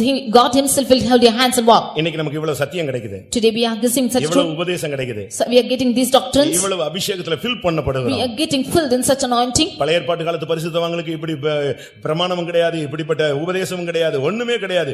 டைரக்டா ஆண்டவர்ட்ட கான்டாக்ட் வச்சிட்டே நடந்து போயிட்டே இருந்தான். The Old Testament saints had no laws like this and no doctrines like this. They had direct contact with God and walk. ஆனாலும் நம்மை இல்லாமல் அவர்கள் பூர்ணராகவில்லை. நம்மை தான் கர்த்தர் மேன்மையாக விசேஷமானது ஒன்றை நமக்கு ஆயத்தப்படுத்தி இருக்கிறார். Yet they were not made perfect without us. God had made us special above them. இன்றைக்கு அப்போஸ்தலர்கள் ஜனங்களை நடக்க வைக்கிறார்கள். Today apostles are making the people walk. அதனால தான் நாங்க எங்களுடைய பிரசங்க சில நேரத்துல கொஞ்சம் டஃபா இருக்கிறதுக்கு என்னன்னா போதக சிட்சை ஜீவ வழி எப்படியாவது உன்னை நடக்க வச்சு கரை சேர்த்தறணும்னு நாங்க ட்ரை பண்றோம். That is why our message is tough at times because the correction of the word is the reproof to your word. Somehow we are making the people to நீ walk. முடவனா இருந்தால் இன்றைக்கு கர்த்தருடைய வல்லமை உன்னுடைய வல்லமை காலிலே இறங்கும். இந்த சத்தியத்தின்படி இந்த கூட்டம் முடியறதுக்குள்ளே உன்னை நடக்க வைக்க முடியும். If you are crippled, then the power of this word will cut down on your bones and this truth will make you to walk. அப்போஸ்தலர் 3ஆம் அதிகாரம் 6ஆம் வசனத்திலே வருஷமெல்லாம் வாழ்நாள் எல்லாம் 40 வருடமாக ஆலயத்தின் வாசலிலே அலங்கார வாசலிலே பிச்சை எடுத்துக் கொண்டிருந்த மனிதனை அப்போஸ்தலர்கள் நடக்க வைத்து நிமிர்ந்து நடக்க வைத்து அவனை ஆலயத்துக்குள்ளே கொண்டு சென்றார்கள். In Acts 3:4 we see the man who was lame for 40 years together, who was asking alms in the gate. The apostles made him to lift up and walk and made him to walk into the temple. அப்போஸ்தலர் 14:10 படி அந்த மனிதனை அப்போஸ்தலர்கள் எழுப்பி அவனை சத்தியத்துக்குள்ளே வழி நடத்தினார்கள். According to Acts 14:10 they lifted and made him to stand right and walk with the apostle. அவன் கால் சப்பானியா இருந்தா கூட பிரசங்கத்தை அழகா கேட்டுக்கிட்டே இருந்தான். Although he was crippled in his feet, he heard the message beautifully. Pavul பேசுகிறதை கேட்டுக்கொண்டே இருந்தான். He was listening to what Paul spoke. இன்னைக்கு கூட பிரசங்கம் ரொம்ப இடத்துல நடக்குதுங்க. Even messages are taking place everywhere. இந்த பிரசங்கத்தை நீங்க எப்படி எடுத்துக்கிறீங்க? How are you taking this preaching? ஒரு சிலர் இந்த பிரசங்க நேரத்தை தூங்குறதுக்காக பிரயோஜனப்படுத்திக்கிறாங்க. Some of them are making use of this sermon to sleep. அவன் கதை முடிஞ்சிட்டான்னு அர்த்தம். That means its life is over. அவனுக்கு நல்ல நேரத்துல பிரசங்கம் கேட்கும்போது அருமையா தூக்கம் வருதுன்னா அவன் லைஃப பிசாசு முடிச்சிட்டான்னு அர்த்தம். In good times when you to hear the message, if he's going to go into sleep, then the Satan is spoiled his life. அப்போஸ்தலர் 20ஆம் அதிகாரம் 9ஆம் வசனத்திலே பவுல் நெடுநேரம் பிரசங்கம் பண்ணி கொண்டிருந்தார். ஏன்னா அடுத்த நாள் அவருக்கு வேற ஒரு புரோகிராம். ஆனா அப்படினால ரொம்ப நேரம் பேசிக்கிட்டே இருந்தாரு. திடீர்னு பாத்தீங்கன்னா ஒருத்தன் பொத்துன்னு 3ஆம் வானத்துல இருந்து கீழே விழுந்துட்டான். செத்தே போய்ட்டான். In Acts 20 verse 9 we see that Paul was preaching for a long time because he had to go to another place the next day, and while he was preaching, a man who was in deep sleep, he fell down from third loft. தூங்குகிற நீ மரித்தோரை விட்டு எழுந்திரு. தூங்கிட்டேன பிரசங்கத்துல தூங்கிட்டீனா நீ செத்து போன ஒரு நபர். You who are sleeping, rise from the dead, for if you sleep when the messages, you are a dead person. பிரசங்கம் கேட்கும்போது மட்டும் தூங்கவே கூடாது. ஏன்னா அதான் உனக்கு லைஃப். அங்கதான் உனக்கு ஆலோசனை வருது. நீ உனக்கு அங்கதான் உன்னை வழிகாட்டுகிற வல்லமை வருகிறது. While hearing the messages, you should never sleep. It is from there the power of God comes for you to enable you. இரண்டாவது. Secondly, அடுத்து ஒரு இடத்துல ஒருத்தன் பிரசங்கம் பண்ணான். பிரசங்கம் முடிஞ்ச உடனே எல்லாரும் போய் ஐயோ இத மாதிரி பிரசங்கம் கேட்டதே இல்லனா இது ஒரு குரூப் சபைக்குள்ள கிடக்குது. in another place others went and said that we have never heard such a great message and boasted him. அப்போஸ்தலர் 12ஆம் அதிகாரம் 21 22 ஐ பார்க்கும் பொழுது ஏரோது பிரசங்கம் பண்ணினான். முடிந்த உடனே ஜனங்கள் சொன்னார்கள் இது மனித சத்தம் அல்ல தேவ சத்தம் என்று புகழ்ந்தார்கள். கடைசில பாத்தீங்கன்னா அவனும் செத்து போய்ட்டான் அடுத்த 10 நிமிஷத்துல. Acts 12:21 and 22 after the message they came and said Herod that this is the oration of this the voice of God and not of man. Immediately he also died. பிரசங்கம் பண்றவன் வந்து ஒரு transmitter. He who is giving the message is a transmitter. அவனுக்கு அதுதான் அது மட்டும் தான். It's only his duty. அவனை போய் புகழ்ந்து ஒரு பிரயோஜனம் இல்ல. கழுதை கூட ஒரு இடத்துல பிரசங்கம் பண்ணிச்சு ஒரு தீர்க்கதரிசிக்கு. உடனே கழுதைக்கு போய் மாலை போட்டுருவியா? There is no use to go and boast that preacher. Even an ass gave a preaching to a prophet. Will you go garland that ass? யாராவது பிள்ளையாம் கழுதையை கூப்பிட்டு அட்டகாசமா பேசுன அப்படின்னு எவனாவது சொன்னானா? Did anyone call the ass of Balaam and said that you spoke beautifully? அவன் வேலையை செய்றான். நான் பிரசங்கம் பண்ணலனா இன்னொரு ஆள் பிரசங்கம் பண்ணுவாரு. He is done his duty. I have preached, another person will preach. பிரசங்கம் முடிஞ்ச உடனே நீ கர்த்தரை புகழணுமே தவிர மனுஷனை போய் புகழ்ந்துகிட்டே இருக்க கூடாது. After the message you should only praise God and not man.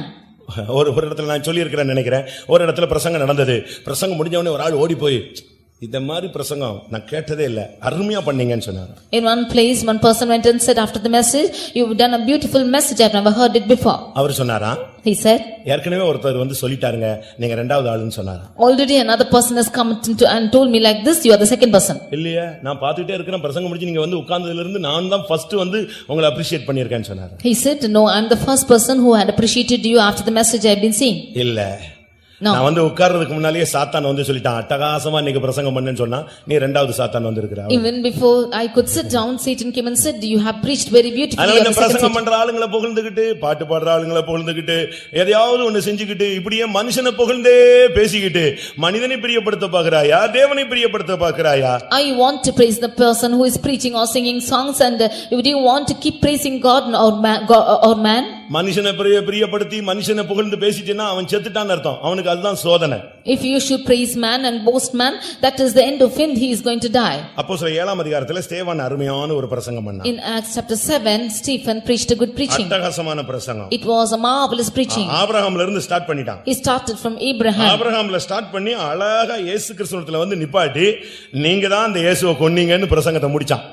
Starting from Abraham coming to Jesus, he stopped with the preaching and said that you killed Jesus. இப்பொழுது நீங்கள் அவருக்கு துரோகிகளும் அவரை கொலை செய்த பாதகருமா இருக்கிறீர்கள் என்று அப்போஸ்தலர் 7:52ல சொன்னா, 54ல பல்ல கடிச்சிட்டான் அவ்வளவு வரும். In Acts 7:52 he said that ye are the ones who slew him and who are the ones who persecuted him.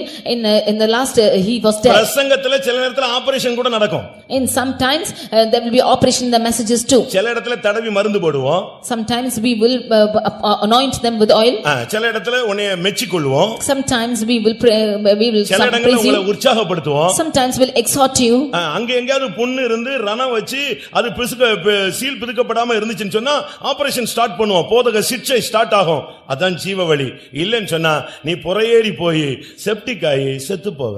If there's wound which is sores with full of pus, then we will start the operation work and the correction from the word of God, or else you will die. ஆனா என்ன நடந்துச்சு? But what happened? ஸ்தேவான் பிரசங்கம் பண்ணி முடிச்சான், எல்லாரும் சேர்ந்து கல்லெறிஞ்சு அவனை கொன்னேட்டாங்க. After Stephen finished his preaching, they stoned him and he died. சத்தியத்தை சொன்னதினாலே நான் உங்களுக்கு சத்துருவானேனா? Because I told the truth, am I your enemy? இயேசு கேக்குறார், சத்தியத்தை சொன்னபடினா நான் உங்களுக்கு சத்துருவானேனா? Jesus asked, because I told you the truth, am I your enemy? அதனால இதுல இருந்து என்ன விளங்குறோம்னா, பிரசங்கத்தை கேட்கும்போது ஸ்தோத்திரம் ஸ்தோத்திரம் ஸ்தோத்திரம், கர்த்தர் எனக்கு தான் பேசுறார் ஆண்டவரே, நான் சரியாகணும் சுவாமி, இப்படியே சொல்லணும். இந்த ஆளு எனக்கு தான் பேசுற ஆண்டவரே, நான் இனிமே இந்த கூட்டத்துக்கு வர மாட்டேன்னு நீ சொல்லக்கூடாது. From this we should understand and say, praise the Lord God, you are speaking to me and I should sit right my life, not say that this man is speaking for me. நான் கேக்குறேன், பிரசங்கம் உனக்கு பண்ணாம நான் ரோட்ல யாருக்கு போய் பண்றது? I ask you one question, preaching is for not for you and whom else we are preaching? இங்க உட்கார்ந்து இருக்கிற உங்களுக்கு தான் நான் பிரசங்கம் பண்ண முடியும். எனக்கு தான் பண்ணாரு, எனக்கு தான் பண்ணாரு. அவர் கை நீட்டினதெல்லாம் நேரா ஏன்ட்ட தான் வந்துருச்சு. Only to நான் சொல்றேன், உனக்கு தான் நான் பண்றேன், வேற யாருக்கும் என்னால பண்ண தெரியாது. நான் உனக்கு தான் நான் போதகன், உனக்கு தான் நான் அப்போஸ்தலன், உனக்காகவே நான் பரிந்து பேசுகிறேன், உனக்காகவே ஊழியம் செய்கிறேன். Only to the ones who are seated here I am preaching, and the preaching should come to you and be pointed to you. It is for you and the apostle, and it's for you the preaching is. ஆனா இந்த மனிதன் பாவப்பட்ட ஒரு மனிதன். But this man is a sad person. அவன் என்ன செஞ்சான் தெரியுமா? But what he did? பிரசங்கத்தை மத்தவங்க கேட்டதை விட இவன் மட்டும் தான் அந்த இடத்துல ரொம்ப சின்சியரா கேட்டுட்டே இருந்தான். More than he hearing the preaching, he was the one who heard it very பிரசங்கம் கேட்க கேட்க அந்த ஒவ்வொரு வார்த்தையும் அவனுக்குள்ள ஒரு ரட்சிப்புக்கேற்ற விசுவாசத்தை உண்டு பண்ணி விட்டது. As he was hearing the message, those words create a salvation within him. உபதேசத்தை நீ கேட்கும் பொழுது ஒரு எழுத்தின் பிரகாரமான ஒரு வார்த்தையாக, ஒரு அலங்காரமான வார்த்தையாக, ஒரு நல்ல வார்த்தையாக நீ எடுத்துக்கொள்ள கூடாது. அதை கேட்கும் பொழுதே உனக்குள்ள ரட்சிப்புக்கேற்ற விசுவாசம் உண்டாகிட்டே இருக்கணும். As you hear the words of sermon, you should not take it as a beautiful word or just a word which is to be praised, but as you hear, you should have the salvation taking place in you. Pavul பேசுகிறதை அவன் கேட்டுக்கொண்டே இருந்தான் என்று அப்போஸ்தலர் 14:9 சொல்லுகிறது. In Acts 14:9 we read that when Paul was speaking, he was hearing. பிரசங்கம் பண்ணிக்கிட்டே பவுல் அவனை பார்க்கிறாரு, அவனுக்குள்ள ரட்சிப்புக்கேற்ற விசுவாசம் வந்து விட்டது.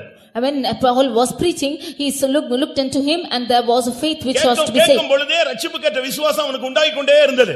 And there was a faith which was perceived in him to be saved. பிரசங்கம் கேட்கும் பொழுதே உனக்கு ரட்சிப்புக்கேற்ற விசுவாசம் வந்து விட வேண்டும். As he was hearing the message, there should be a perceiving of by faith. அப்படியே அந்த பிரசங்கத்தினுடைய வல்லமை அப்பொழுதே உனக்குள்ள வந்து விடும். And that means the power of that message will then come into you. உபதேசம் கேட்கிறது பெருசல்ல, உபதேசம் கேட்கும் பொழுதே உன்னை கரெக்ட் பண்ணிட்டே நீ வரணும். Not sufficient you hear the doctrine, you should correct yourself as you hear the doctrine. யோவான் 15:3 என்ன சொல்லுகிறது? John 15:3 what it says? நீ இப்பொழுது நீங்க கேட்ட உபதேசத்துல இப்பொழுதே உனக்கு சுத்தமாகி விட்டது. வாசியுங்கள் ஒரு விசை. யோவான் 15:3. John 15:3. நான் உங்களுக்கு சொன்ன உபதேசத்தினாலே நீங்கள் இப்பொழுதே சுத்தமாயிருக்கிறீர்கள். Now we are clean through the word which I have spoken to you. உபதேசம் கேட்கும் பொழுதே ஒரு மாற்றம் உனக்குள்ள நடந்து கொண்டே இருக்க வேண்டும். As you hear the doctrine, there should be a change in you. அபிஷேகம் பெற்று வீட்டுக்கு போறதுக்குள்ள கர்த்தர் சவுலுக்கு வேற இருதயத்தை கொடுத்தார். Before he was anointed and went back home, Saul was given another heart. அவன் வேற மனிதனாய் மாறி தான் வீட்டுக்கு போய் சேர்ந்தான். He became another person and went back home. அதுபோல பிரசங்கம் கேட்கும் பொழுதே உனக்கு விசுவாசம் உண்டாகணும், ரட்சிப்பு உண்டாகணும், சுத்திகரிப்பு உண்டாகணும், பரிசுத்தமாகுதல் உண்டாகணும், ஒரு மனம் திரும்புதல் உண்டாகணும், ஒரு ஒப்புரவாகுதலின் சிந்தை உனக்குள்ளே உண்டாக வேண்டும். As you hear the message itself, there should be a change in you, there should be repentance, a confession, there should be reconciliation, a holiness take place in you. சும்மா பிரசங்கத்தை கேட்டுட்டு நல்லா இருக்குன்னு சொல்றதுக்கு நீ என்ன விமர்சகராக நீ சபைக்கு நியமிக்கப்பட்டிருக்கிறாயா? You should not hear the message and be as the one who is orating saying that the message is good. தவறு. It's wrong. இன்றைக்கு பிரசங்கத்திலே உனக்குள்ள என்ன விசுவாசம் உண்டானது? Today in this message, what faith did happen to you? என்ன ஆசீர்வாதம் கிடைத்தது? What blessing you received? என்ன அபிஷேகம் கிடைத்தது? What anointing did you என்ன receive? மனம் திரும்புதல் உண்டானது? What repentance happened to you? எவ்வளவு உனக்குள்ள இருந்து சீல் பிதுக்கப்பட்டு வெளியே போனது? How much of the past was taken out of you? எவ்வளவு உன்னுடைய காயங்கள் கட்டப்பட்டது? How much of your sores were bound up? எவ்வளவு உன்னுடைய அடிக்காயங்கள் ஆற்றப்பட்டிருக்கிறது? How many of your wounds being cured? எவ்வளவு நீ ஆறுதல் பெற்றுக்கொண்டாய்? How much you've been consoled? அந்த மனிதனுடைய விசுவாசம் சாதாரண விசுவாசம் அல்ல. ரட்சிப்புக்கேற்ற விசுவாசம் வந்த உடனே பவுல் சொன்னார், நீ எழுந்து காலூன்றி நில். That faith of that man was not an ordinary faith. When that faith according to salvation came, Paul said, stand up and உன்னையே உங்களை ஒரு ஊழியக்காரன் பார்க்கும்போது உன்னை பரிசுத்தவானாய், விசுவாசம் உள்ளவனாய், நம்பிக்கை உள்ளவனாய், சபைக்கு தூணாய் பார்க்கணுமே தவிர வேற எந்த கண்ணோட்டத்தோட ஊழியக்காரன் உன்னை பார்க்க கூடாது. When the servants of God are looking unto you, they should see you as the one who is standing by faith, who is standing in holiness, who is standing for the witness of God. அருமையானவர்களே, நம்முடைய விசுவாசத்தின் தன்மை எப்படி உள்ளது? Dear beloved, what is the tendency of our faith? நான் சில வசனங்களை உங்களுக்கு முன்பாக வைக்கிறேன். உங்களுடைய விசுவாசத்தின் தன்மையை நீங்கள் பரிசோதித்து பாருங்கள். I place before you certain words, you search out and see as to what kind of faith you have. உனக்கு சுகரை அளவு பார்க்கிறதுக்கு உனக்கு அறிவு இருக்கிறது. You have the knowledge to look to your sugar. உனக்கு ஜுரம் எவ்வளவு இருக்குன்னு கண்டுபிடிக்கிறதுக்கு உனக்கு சக்தி இருக்கிறது. You have the care to say how much of fever you have. உன்னுடைய ஃபீவர் தன்மை எவ்வளவு இருக்குன்னு உனக்கு தெரியுது. 110ங்க ஏறி போச்சுங்க, அதெல்லாம் கரெக்ட். விசுவாசம் ஏறி இருக்கா இறங்கி இருக்கா? You know the character of the fever which is in you. Is your faith going up or down? ஒரு ஆளு பத்தி சொல்லுங்க, கடுகு விதை அளவு விசுவாசம். About one man it is said faith which is as mustard. ஒருவேளை அது கூட உனக்கு ஸ்ட்ராங்கா இருந்தா போதும். If that is strong in you, that's sufficient. உன்னுடைய விசுவாசம் எப்படிப்பட்டது? What kind of faith you have? 3 வருஷம் ஊழியம் செஞ்சு இயேசுவோடு நடந்துட்டு கடைசில அவங்களுக்கு கிடைச்ச சர்டிபிகேட் என்ன தெரியுமா? அற்ப விசுவாசி என்னாரு. After serving with Jesus for 3 years and they've had the certificate saying that you are people of least faith. அவர் சொல்றாரு அற்ப விசுவாசியே. People of least faith. ஏன் சந்தேகப்பட்டாய்? Why are you doubting?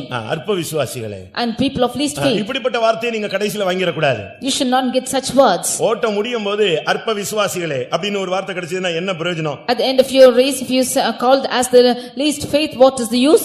உன்னை பார்த்து சொல்லணும், உன்னுடைய விசுவாசத்தை போல வேற விசுவாசம் யார்ட்டயுமே கிடையாதுன்னு. And they, looking at you, they should say, as you have the faith, there is no other faith in anyone. மத்தேயு 14:31ல சொல்றாரு அற்ப விசுவாசியே. In Matthew 16:31, he is calling them as people of least faith. எவ்வளவு காரசாரமான வார்த்தை தெரியுமா? What a hot word is this? அந்த ஒரே வார்த்தையில பேதுரு செத்து போயிருப்பான். In that one word, Peter should have died.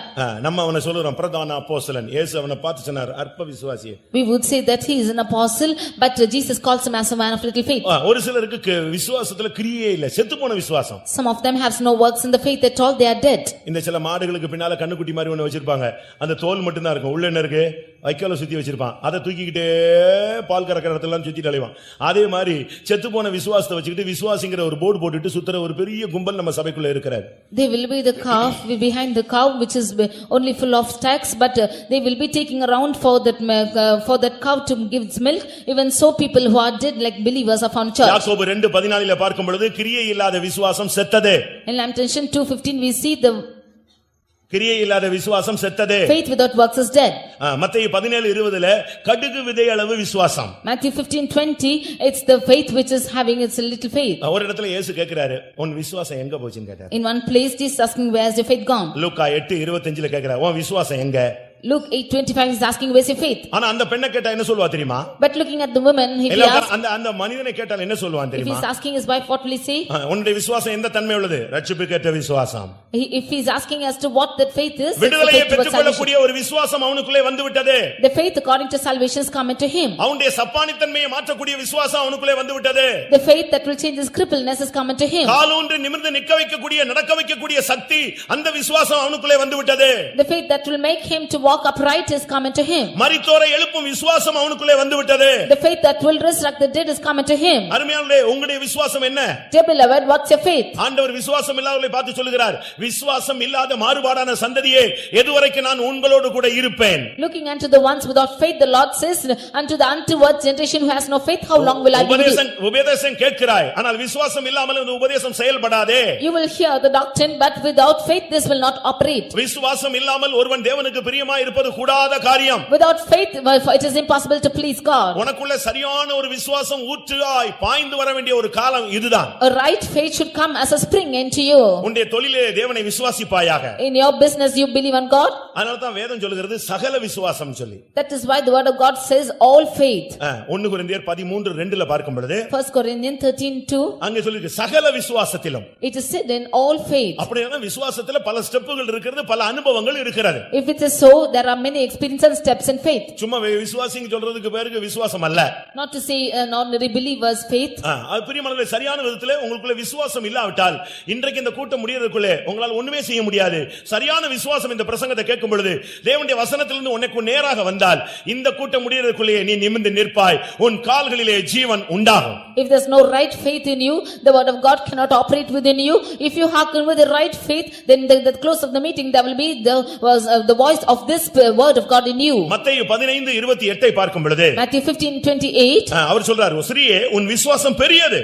He said, woman, thy faith is great. உன்னுடைய விசுவாசத்தை இன்னைக்கு பார்த்து கர்த்தர் என்ன சொல்வாரு? Looking at your faith, what will the Lord say? உன்னுடைய விசுவாசம் பெரியது என்று கர்த்தர் சொல்வாரா? Will the Lord say, great is thy faith? உன்னுடைய விசுவாசத்தின் தன்மை எப்படி இருக்கிறது? What is the tendency of your faith in you? வேதம் சொல்கிறது, ஸ்ரீயே உன் விசுவாசம் பெரியது. Word of God says, oh woman, great is thy faith. ஆனபடியால் நீ விரும்புகிறபடி உனக்கு ஆக கடவது. Therefore it shall be done according to your நீ desire. எப்படி விசுவாசிக்கிறையோ அது அப்படியே உனக்கு சக்சஸ் ஆகும். As you are believing, it will be success in you. நீ எதை முடியலையோ அது முடியும் நீ விசுவாசித்தா அது உனக்கு முடியும். If it's possible, impossible, if you believe it's possible, it will happen. தேவனால் எல்லாம் கூடும். By God all is possible. இரண்டாவது அதே ஸ்தானத்துல விசுவாசிக்கிறவனுக்கு எல்லாம் கூடும். At the same time, he who believes it's possible. நீ சரியா விசுவாசிச்சேனா தேவன் என்ன செய்ய முடியுமோ அது உன் வாழ்விலே அவரே செய்ய ஆரம்பிப்பார். If you believe rightly what the Lord wants to do through you, he will do it. ஸ்திரீயே உன் விசுவாசம் பெரியது. Woman, great is thy faith. இத்தனை வருஷம் இந்த மார்க்கத்துல பைபிளை தூக்கிட்டு வந்துட்டு இருக்கறோமே, நம்முடைய விசுவாசத்தை குறித்து தேவனிடத்திலிருந்து வருகிற பதில் என்ன?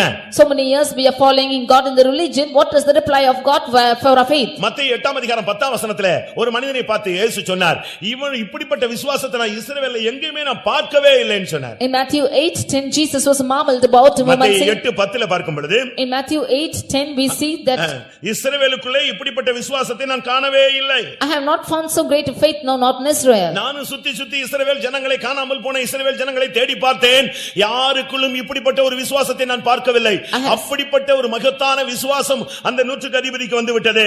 I have seen the faith among the people of Israel who went into Canaan. Such a great faith has come into the centurion. இந்த சபையில 500 பேர் இருக்கட்டும். We are 1,000 people in the church. ஆண்டவர் அவனுடைய முகத்தை பார்க்கிறது இல்ல, உன்னுடைய விசுவாசத்தை பார்க்கிறார். God is not looking at the face but into your faith. எந்த இடத்துலயும் நீங்க அவிசுவாசத்துக்கு இடம் கொடுக்காதீங்க.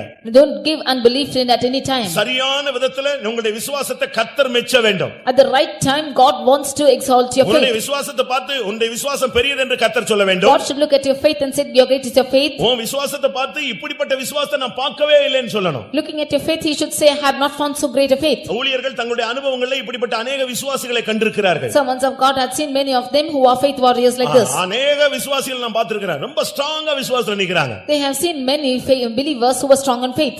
யூதா 20ஆம் வசனத்தை பார்க்கும் பொழுது reading in Jude chapter 20 நீங்களோ பிரியமானவர்களே உங்கள் மகா பரிசுத்தமான விசுவாசத்தின் மேல் உங்களை உறுதிப்படுத்திக் கொள்ளுங்கள்.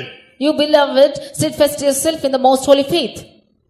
விசுவாசம் விசுவாசம், faith, பரிசுத்தமான விசுவாசம், holy faith, மகா பரிசுத்தமான விசுவாசம். and most holy faith.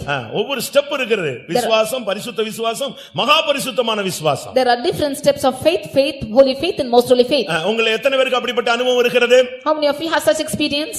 யூதா சொல்றாரு, மகா பரிசுத்தமான விசுவாசத்தின் மேல் உங்களை உறுதிப்படுத்திக் கொள்ளுங்கள். Jude says that you confirm yourself in the most holy faith. நன்றாக புரிந்து கொள்ளுங்கள், உங்கள் கையிலே கர்த்தர் ஒரு விசுவாசத்தை ஒப்பு கொடுத்திருக்கிறார். You understand well the Lord has given into your hands of faith. அந்த விசுவாசம் இல்லாமல் நீங்க பரலோகத்துக்கு போக முடியாது. Without this faith you cannot go to heaven. உன் கையில ஒப்பு கொடுக்கப்பட்ட விசுவாசத்தை நீ என்ன செய்தான்னு கேட்பாரு. He will ask us to what you have done to the faith given to you hands. உன் கையில பணத்தை கொடுத்ததுக்கு ஒரு கணக்கு கேட்கிறாரு. He is asking an account for the money he is ஆஸ்தி given. ஐஸ்வரியம் கொடுத்ததுக்கு ஒரு கணக்கு கேட்கிறாரு. He is asking account for the riches and wealth. அப்படியானால் if it is so, உன் கையில கொடுத்த விசுவாசத்தை நீ என்ன பண்ணன்னு கேட்பாரு. He will ask us to what you have done with the faith in your யூதா hands. 3ஆம் வசனத்திலே பார்க்கும் பொழுது Jude verse 3, பரிசுத்தவான்களுக்கு ஒரு விசை ஒப்புவிக்கப்பட்ட விசுவாசம். the faith which is once delivered to the saints. நான் பொதுவான விசுவாசத்தை குறித்து உங்களுக்கு எழுத கருத்துள்ளவனாய் இருந்தேன். ஆனால் ஆவியானவர் சொல்றார், பரிசுத்தவான்களுக்காக ஒரு விசை ஒப்புவிக்கப்பட்ட விசுவாசத்துக்காக நீங்கள் தைரியமாய் போராட வேண்டும் என்று எழுதி உணர்த்துவது எனக்கு அவசியமாய் கண்டது. I gave all diligence to write to you of the common salvation, but the Holy Spirit has exhorted me to earnestly contend for the faith which was once delivered to the saints. உலகத்துல நீ தரித்திரனா இருக்கலாம், ஆனா விசுவாசத்துல நீ ஐஸ்வரியவானாய் இருக்க வேண்டும். You might be poor in the world, but you should be rich in faith. தேவன் உலகத்தில் தரித்திரரை விசுவாசத்திலே ஐஸ்வரியவான்களாய் மாற்றுகிறார் என்று வேதம் சொல்கிறது. The word of God says the Lord has made the poor of this world rich in faith. உனக்கு வீட்ல சாப்பாடு இல்லாம இருக்கலாம். You might not have food in your உனக்கு house. நல்ல உணவு இல்லாமல் இருக்கலாம். You might not have anything in your house. தங்குவதற்கு வசதி இல்லாமல் இருக்கலாம். You might not have facilities to ஆனால் stay. நீ விசுவாசத்திலே தரித்திரனாய் இருக்க கூடாது. But you should not be the one not having faith. ஏனென்றால் உனக்குள்ள இருக்கிற விசுவாசம் அதிக விலையேற பெற்ற விசுவாசம். Because the faith within you is of precious value. அப்படித்தான் முதலாம் பேதுரு 1ஆம் அதிகாரம் 7ஆம் வசனத்தில் நாம் பார்க்க முடியும். That is what we read in 1 Peter 1:7. விசுவாசமானது விலையேற பெற்றது, அருமையானது. Dear beloved, faith is most precious. அடுத்து பரிசுத்தவான்களின் விசுவாசம் ஒரு விசுவாசம் இருக்கு. Nextly, there is a faith of the saints. வெளிப்படுத்தல் 13ஆம் அதிகாரம் 10ஆம் வசனத்தை பார்க்கும் பொழுது Revelation chapter 13 verse 10. பரிசுத்தவான்களின் விசுவாசம். The faith of the saints. நீ உன்னுடைய ஜீவியத்திலே பரிசுத்தத்தையும் விசுவாசத்தையும் இரண்டு கண்ணு போல பாதுகாத்துக் கொண்டே வர வேண்டும். You should preserve this faith and holiness as two eyes. விசுவாசம் இல்லாமல் தேவனுக்கு பிரியமாய் இருப்பது கூடாத காரியம். பரிசுத்தம் இல்லாமல் ஒருவனும் தேவனை தரிசிப்பது இல்லை. Without faith it is impossible to please God. Without holiness no man shall see God. இந்த ரெண்டு கண்கள். Both are two eyes. பரிசுத்தமும் விசுவாசமும். Faith and holiness. இந்த ரெண்டு கண்ணை வைத்து நீ தேவனை நீ பார்க்க வேண்டும். With these two things you should see a God. உன்னுடைய விசுவாசம் எப்படி இருக்கிறது? What is your faith? உன்னுடைய விசுவாசம் சிக்காய் போயிடுச்சா? Is your faith become sick? விசுவாசத்துல பலவீனமா போயிட்டீங்களா? Are you weak in faith? ஒரு காலத்துல நாங்க விசுவாசத்துல அப்படி செஞ்சோம் இப்படி செஞ்சோம்னு சொல்லுவாங்க. Some of அதெல்லாம் கரெக்ட். இப்ப விசுவாசம் எப்படி இருக்கு? Some of them will say we have done in faith once upon a time like this. What is your faith now? தீத்து 1ஆம் அதிகாரம் 14ஆம் வசனத்தை பார்க்கும் பொழுது Titus 1st chapter verse 14. ஆரோக்கியமான விசுவாசம். It's a sound faith. விசுவாசத்திலே ஆரோக்கியமா இருக்கும்படி அவர்களுக்கு புத்தி சொல்லு. He exhorts the others that they may be strong in faith. விசுவாசத்திலே சிக்கா போயிராம. He should not be lost in faith. விசுவாசத்திலே சிக்காயிர வியாதியாய் போயிர கூடாது. You should not become sick in faith. விசுவாசத்திலே நீ ஆரோக்கியமாய் சுகதேகியாக காணப்பட வேண்டும். You should become sound health in faith. சில விசுவாசிகள் எல்லாம் விசுவாசத்துக்காக எப்படி ஜீவனை கொடுக்கறாங்க தெரியுமா? Some believers give their life to that extent in faith. அப்படியே பானபலியாக விசுவாசம் என்னும் பலியின் மேல அப்படியே வார்க்கப்படுறாங்க. They pour out as a drink offering upon faith. நமக்கு எத்தனை பேருக்கு அப்படி விசுவாசம் இருக்குற? How many of us have such a faith? ஒரு சிலர் விசுவாசத்தை பத்தி பயங்கரமா பேசுவாங்க, அன்பே இருக்காது. Some of them will speak more about faith, have no love. ஒரு சிலர் பாருங்க விசுவாசம் விசுவாசம் விசுவாசம்பாங்க, ஆனா வீட்ல உள்ளவனுக்கு சோறு கொடுக்க மாட்டான். Some of them will speak about faith but they will not feed them in their house. நல்ல விசுவாசிம்பாங்க, அம்மாவுக்கு சோறு கொடுக்க மாட்டான். They will be good believers not providing food to their father. ஆனா பார்த்தா விசுவாசத்துல தைரியமா நின்னுட்டே இருப்பான். They will boldly stand for the faith. அன்பினால் கிரியை செய்கிற விசுவாசமே உதவும். With love work of faith will work. கலாத்தியர் 5:26ல சொல்லிருக்கு, நீ விசுவாசினா அதோட மிக்ஸ் ஆக வேண்டியது அன்பு. Galatians 5:26 we see you are a believer but we should mix love with it. அன்பினால் கிரியை செய்கிற விசுவாசமே உதவும். The faith working with the love will help you. நமக்குள்ள இருக்கிற விசுவாசம் எப்படிப்பட்ட விசுவாசம் தெரியுமா? What a kind of faith was in him? தேவகுமாரனை பற்றும் விசுவாசம். It's the faith after the Son of God. தேவகுமாரனை பற்றிக்கொள்ளக்கூடிய விசுவாசம் நமக்கு இருக்க வேண்டும். It is a faith clinging onto the Son of God should be firm. உங்களுடைய விசுவாசம் எப்படி இருக்கிறது? Dear beloved, how is your faith? ஒரு கடைசி காலம். This is the last time. இந்த காலத்துல விசுவாச துரோகம் முந்தி நேரிடும் என்று சொல்லி இருக்கிறார். And we see that the things opposing the faith will happen. தயவு செய்து யாரும் விசுவாசத்துக்கு துரோகிகளாக மாறவே கூடாது. Do not become treacherous to this faith. விசுவாச துரோகம் எங்கயாவது நடக்கட்டும். Let treacherous happen anywhere ஆனா else. நமக்குள்ள நடக்க கூடாது, நம்முடைய குடும்பத்துக்குள்ள நடக்க கூடாது. But this should not happen within us and our family. இந்த சபைக்கே உண்ட வீட்டுக்கே நீ ரெண்டகம் பண்ண கூடாது. You should not do anything controversy to this church. இந்த சபையில நீ விசுவாசியா இருந்து நீ துரோகியாக மாற கூடாது. You being a believer be not treacherous enter us to this church. விசுவாசம் என்பது ஒரு கப்பல். Faith is like a ship. விசுவாச வாழ்க்கை என்பது ஒரு கப்பல் யாத்திரை, நடுக்கடல் யாத்திரை. Life of faith is a journey of ship in the உங்களுடைய mid-sea. விசுவாச கப்பலை நீங்க சேதப்படுத்த விட கூடாது. You should not allow the ship to be விசுவாசம் ஒரு கேடகம்.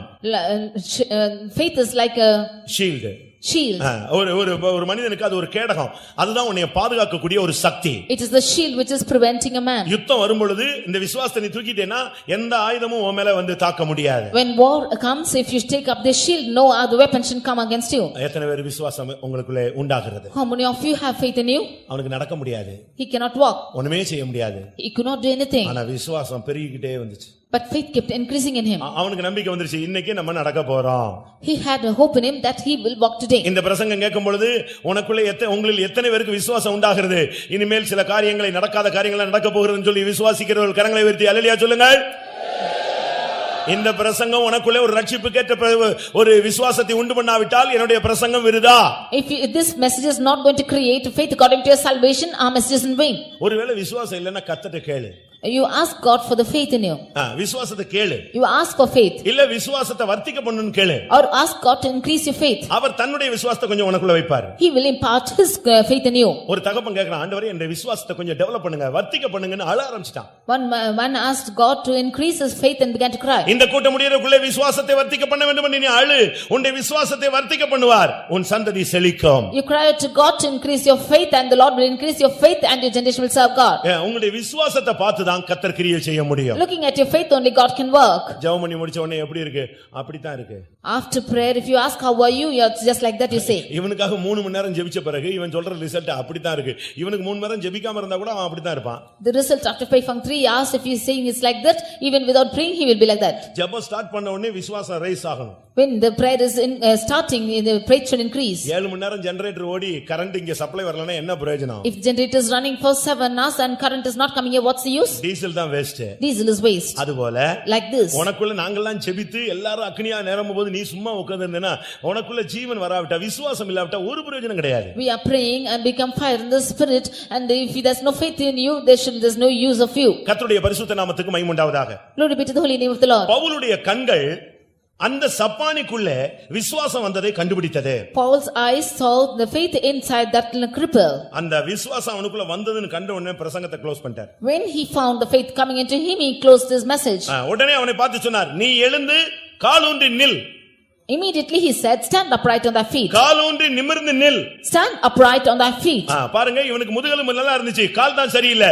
இப்ப சொல்றாரு கால் ஊன்றி நிமிர்ந்து நில் என்று கர்த்தருடைய வார்த்தை வருகிறது. He has his backbone but could not walk, therefore he said, stand upright on thy feet. உடனே அவன் குதித்து எழுந்து நடந்தான். Immediately he leaped and jumped and walked. அந்த வார்த்தையில உள்ள வல்லமை, அந்த விசுவாசம் ஏற்கனவே அங்க வேலை செஞ்சுக்கிட்டே இருக்கு. The faith was already operating there. அந்த விசுவாசம் அவனுக்குள்ள எலும்புகளுக்குள்ள மாற்றத்தை உண்டு பண்ணிக்கிட்டே இருக்கு. The faith was making changes in the bones. அந்த கால்ல மசில்ஸ் எல்லாம் கிடையாது, விசுவாசம் மசில்ஸ் உண்டு பண்ணுது. There was no muscles in that legs, but faith was creating it. இப்ப எலும்புகளுக்குள்ள ஒரு மாற்றத்தை உண்டு பண்ணுது. Now it's creating a change in that bones. இதயத்துல ஒரு மாற்றம் உண்டாகிறது. In the heart there is a change. உச்சந்தலையில இருந்து மூளையில இருந்து இந்த காலுக்கு இப்ப கமாண்ட் உண்டாக போகிறது. From head, from his brains there is a command to his feet. அசைக்க, நிக்க, நடக்க இப்பொழுது கட்டளை மேல இருந்து பிறக்க போகிறது. To shake, to stand, to walk, there will be a command from his brains. சரியான நேரத்துல ஊழியக்காரன் அந்த வார்த்தை யூஸ் பண்ணா, நீ எழுந்து காலூன்றி நிமிர்ந்து நில். At the right time the servant of God said, stand upright on thy feet. அந்த வார்த்தை வந்த உடனே எல்லா கட்டு அறுந்து போய் எழும்பி நின்னுட்டான். When this word came to him, all the bonds were broken and he stood அருமையான upright. தேவனுடைய பிள்ளையே, உன்னை நிமிர்ந்து நிற்க வைக்கும்படியாகவே இந்த கூட்டங்கள் வாயிலாக கர்த்தர் உன்னோடு இடைபடுகிறார். Beloved child of God, through these meetings the Lord wants to make you stand upright. அவனை பார்த்து சொன்னார், சப்பானியை பார்த்து நீ காலூன்றி நிமிர்ந்து நில். Looking unto the cripple he said, you stand upright on thy feet. அவன் எழுந்து நின்றான், வாழ்க்கையின் போக்கு மாறிவிட்டது. He stood upright and the style of his life changed. அடுத்த நாள் பார்த்தா அவன் அங்க இல்லவே இல்ல. Next day he was not found there at all. அப்படியே அங்க பிரசங்கம் கேட்க வந்தா அவன் நடந்து வந்தான். And he came walking to hear the message. எல்லாரும் அவனை பார்த்து ஆச்சரியப்பட்டார்கள், தேவனை துதித்தார்கள். All of them looking at him magnified God. அவன் மேல இந்த நிந்தை புரட்டப்பட்டு போய் விட்டது. The curse upon him was cast away. சரியான விசுவாசம் வந்தா உன் குடும்பத்துக்கு மேல இருக்கிற கெட்ட பேர்லாம் போயிடும். உனக்கு தேவன் நன்மைகளை அளவில்லாமல் தருவார். If there is the right faith in you, the wrong accusations upon your family will go and the Lord will do his work in you. காலூன்றி நிமிர்ந்து நின்ற பொழுது கர்த்தர் பெரிய தன்னுடைய நாமத்தை உயர்த்த ஆரம்பித்தார். When he stood upright on his feet, then the make great name of the Lord was நீங்கள் எந்த magnified. நிலவரத்தில் வந்திருந்தாலும் சரி, You might have come in any situation. ஆவிக்குரியவர்கள் கூட சில நேரங்களில் விழுந்து போய் விடுகிறார்கள். Even spiritual people are falling sometimes. சிலர் அநேகர் துவண்டு போய் விடுகிறார்கள். Many of them are becoming weary. வியாதி வரும்போது, When sickness comes, பலவீனம் வரும்போது, when weakness comes, அவங்களால காலூன்றி நிமிர்ந்து நிக்க முடியல. they are not able to stand upright. சரீர பலவீனம், ஆவிக்குரிய பலவீனம். The weakness in their body and the spiritual இந்த weakness. சப்பானியை அந்த ரட்சிப்புக்கேற்ற விசுவாசத்தின்படி ஊழியன் அந்த வார்த்தையை உபயோகித்த பொழுது அவன் காலூன்றி நிமிர்ந்து நின்றான். கர்த்தர் அவன் வாழ்வை மாற்றினார். This cripple, according to the faith in him, he commanded his word to stand upright, and the Lord changed his weakness. இரண்டாம் ராஜாக்கள் 13ஆம் அதிகாரம் 21ஆம் வசனத்தை பார்க்கும் பொழுது, 2 Kings chapter 13 verse 21. ஒரு செத்துப்போன மனிதனை அடக்கம் பண்ணும்படியாக கொண்டு வருகிறார்கள். They took a dead man to be buried. அவன் எப்படி மரித்தானோ தெரியாது. Do not know how he died. அவன் பாவியோ பரதேசியோ பரிசுத்தவானோ தெரியாது. Don't know if he was a sinner or a saint or a saint person. அவன் விபத்துல மரித்தானா, ஆபத்துல மரித்தானா, வியாதியில மரித்தானா, வயசாகி மரித்தானா அதுவும் தெரியாது. Don't know whether he died in a danger or any harm or in any sickness or being old. ஆனா செத்து போய் விட்டான். But he died. அவனை அடக்கம் பண்ண கொண்டு வந்த பொழுது சத்துருக்கள் வந்து விட்டார்கள். When they brought him to bury, the enemies came. அவனை தூக்கி எலிசாவின் எலும்புகள் கிடந்த அந்த கல்லறையில தூக்கி போட்டு ஓடிட்டாங்க. And they cast him into the sepulchre of Elisha and went. இந்த எலும்புல விழுந்த உடனே இந்த எலும்புல இருக்கிற சக்தி அவனை தூக்கி எழுப்பி நிப்பாட்டிடுச்சு. When the bones just fell down, the bones, the power within the bones lifted him up. 2 ராஜாக்கள் 13:21 அவன் காலூன்றி எழுந்து நிமிர்ந்து நின்றான். 2 Kings chapter 13 verse 21, we see that he revived and stood upon his feet. அருமையான சகோதரனே சகோதரியே, Dear beloved sister, உன்னுடைய ஆன்மீக வாழ்க்கையிலே எந்த ரீதியிலே தோல்வியோ பலவீனமோ விழுகையோ மரணமோ சந்தித்திருக்கலாம். in your spiritual life there might be any weakness or failures or defeat in you. நீ அதையே பேசிக்கொண்டு நாட்களை போக்க வேண்டாம். You did not speak about it and cast away the days. நீ இன்னைக்கு இந்த உபதேசத்துக்கு படி வாழணும்னு சொல்லிட்டு இந்த எலும்புல இந்த உபதேசத்தின் பாதையில வந்து விழுந்துரு. கர்த்தர் உன்னை தூக்கி எடுத்து நிறுத்திடுவார். You today come and fall in the doctrine which is you hearing that he might lift you up and make you stand upright. எலிசாவின் எலும்புகளிலே அவன் போய் விழுந்தான். He went and fell in the bones of Elisha. அந்த மனுஷன் உயிரடைந்து தன் கால்களை ஊன்றி எழுந்திருந்தான். He revived and stood upon his feet. ஆண்டவரே என்னால முடியலன்னு சொல்லி சரணாகதியா வந்து விழுந்துரு. You go and fall at the feet of Jesus saying that it's not possible with you. சங்கம் கேட்கும்போது நல்லா இருக்கு சுவாமி. Good to hear the message, Lord. ஆனா அதன்படி ஜீவிக்கிறது ரொம்ப டஃப்பா இருக்கு. But very tough to live such a life. கேட்கும்போது இன்ட்ரஸ்டா இருக்கு. Good, interesting to hear it. அங்க போனா பயமா இருக்கு. But when I go back it's fearful. உன்னால முடியல. It's not possible. அது உண்மை. It's true. உன்னுடைய வாழ்க்கையில பல கிருபைகள் இல்லாதபடினால், விசுவாசத்தில் நீ முயற்சி எடுக்காதபடினால், பயிற்சி எடுக்காதபடினால் உன்னால முடியல. ஆண்டவருக்கு அது தெரியும். Because you don't have the grace within you and have not been operating your faith, the Lord knows that it's not possible with you. ஆனா இந்த சபையை விட்டு நான் போக மாட்டேன், உபதேசத்தை விட்டு போக மாட்டேன், இந்த சத்தியத்தை விட்டு போக மாட்டேன், இந்த உபதேசத்திலேயே நான் விழுந்து கிடப்பேன்னு இந்த உபதேசத்துல விழுந்து கிட. கர்த்தர் உன்னை காலூன்றி எழுந்து தூக்கி வைப்பார். But I will not leave the church nor the doctrine, saying so you be falling in this doctrine itself, the Lord will make you to stand upright. எசேக்கியேல் 2ஆம் அதிகாரத்தை பார்க்கும் பொழுது, reading in Ezekiel chapter 2, அங்கே அவன் காலூன்றி எழுந்து நிமிர்ந்து நின்றான். and there was a man who was standing upright. நீ காலூன்றி எழுந்து நிமிர்ந்து நின்னாதான் கர்த்தர் உன்கிட்ட பேச முடியும். Only if you should stand upright the Lord can speak to you. ஒரு சிலர் சொல்றாங்க கர்த்தர் என்கிட்ட பேசவே மாட்டேங்கிறாரு. Some of them say the Lord is not speaking to me. 2ஆம் அதிகாரம் எசேக்கியேல் 2:1. Ezekiel chapter 2 verse 1. அவர் என்னை நோக்கி, மனுபுத்திரனே, உன் காலூன்றி நில், உன்னுடனே பேசுவேன் என்றார். நீ காலூன்றி எழுந்து நில்லு, கர்த்தர் இன்னைக்கு இந்த கூட்டத்துல உன்னோடு பேசுவார். You stand upon thy feet and the Lord will speak to you in this meeting. உனக்கு தேவையான வார்த்தை அவரிடத்திலிருந்து வரும். The words needed for you will come from him. 2ஆம் வசனத்துல பார்க்கும் பொழுது, in the verse 2, அவன் முடியல. he could not stand. ஆவி எனக்குள் வந்து என்னை காலூன்றி நிற்கும்படி செய்தது. The spirit entered into him and set him upon his feet. உனக்கு முடியல, உனக்கு பலவீனங்கள் இருக்கு, உனக்குள்ள தோல்விகள் இருக்குன்னா நீ ஆண்டவர்ட்ட சொல்லு. அவருடைய ஆவி அபிஷேகம் உன்னை காலூன்றி தூக்கி எடுத்து நிறுத்தும். If it is not possible with you, if you have weakness or failures, you tell to the Lord, the Spirit of God will set you right. அருமையான தீர்க்கதரிசிகளே, கர்த்தருடைய வார்த்தை உள்ளவர்களே, நீங்கள் மறுபடியுமாக கர்த்தருக்காக எழுந்து நில்லுங்கள். மறுபடியும் கர்த்தர் உங்கள் மூலமா இந்த தேசத்தோடு, சபையோடு, உன்னோடு பேசட்டும். Beloved prophets who have the word of God, who can stand upright on your feet, let the Lord speak this word through you to this nation and this land. நீ விழுந்து கிடக்கும் வரை தேவன் உன்னோடு பேச முடியாது. When you are fallen down, the Lord cannot speak to you. நீ தடுமாறிக் கொண்டிருக்கும் பொழுது தேவன் உன்னோடு பேச முடியாது. As long as you are crippled, the Lord cannot speak to you. இன்றைக்கு நீ கால் ஊன்றி எழுந்து நில், தேவன் உன்னோடு பேசட்டும். Today you stand upon thy feet and the Lord shall speak to you. தானியேல் 10ஆம் அதிகாரத்தை நாம் பார்க்கும் பொழுது, Daniel chapter 10, தேவனுக்கு பிரியமான ஒரு மனிதன், there was a man who was a beloved of God. பிரதிஷ்டை உள்ள ஒரு மனிதன், He was consecrated. ஆண்டவரை நேசிக்கிற ஒரு மனிதன், He is the man who loved God. மாம்சமாய் இருக்கிறவர்களோடு வாசம் பண்ணாத ஒரு மனிதன், He is the man who did not live with the gods of his. வெளிச்சத்தின் ஆவி உள்ள மனிதன், He was having the spirit of light. மறைபொருளை வெளிப்படுத்தக்கூடிய மனிதன். He was the one able to reveal secrets. இப்படியே அவனை பத்தி சொல்லிக்கிட்டே போலாம். Can say so on like this. எல்லாம் சொன்னாலும் Even though we say all அவனுடைய this, வாழ்க்கையில சில சூழ்நிலைகள் மாறி வந்தது, அவன் ரொம்ப பலவீனப்பட்டு போய்விட்டான். the word of God came contrary in certain situations. He became very weak. அவன் ரொம்ப சோர்ந்து போய்விட்டான். And he became faint. தானியேல் 10 அதிகாரம் 11 வசனத்தை பார்க்கும் பொழுது, Daniel chapter 10 verse 11. கர்த்தர் அவன்கிட்ட பேசினார், நீ காலூன்றி நில், நான் உன்னோடு பேச வேண்டும். The Lord said, I want to speak to you, stand upright. அவனால ஒண்ணுமே எழும்பி நிக்க முடியல. But he could not stand. அவனை தூக்கி எடுத்து நிப்பாட்டினா எப்படியாவது எழும்பணும்னு எழும்பி நின்றான், நடுக்கத்தோடு எழுந்து நின்றான். When they lifted him up, he was somehow stood trembling. திரும்ப அவனால நிக்க முடியல. But he could not stand. 15 வசனத்துல Verse 15. அவன் தலை கவிழ்ந்து தரையை நோக்கி பேச்சற்று போனான். He set his face towards the ground and became dumb. எப்படி தலை குனிஞ்சிட்டான் பாத்தீங்களா? See how he set his face? ரொம்ப வீக். He became weak. பலவீனங்கள், Many weakness மன போராட்டங்கள், and troubles in his mind. சில தரிசனத்தினுடைய வெளிப்பாடு அவனுக்கு கிடைக்கவில்லை. He did not get the revelation of visions. இது என்ன நடக்க போகுது? What will happen? எப்படி ஆகும்? What will happen? முடிவு என்ன? What's the end? பயங்கர கலக்கம்.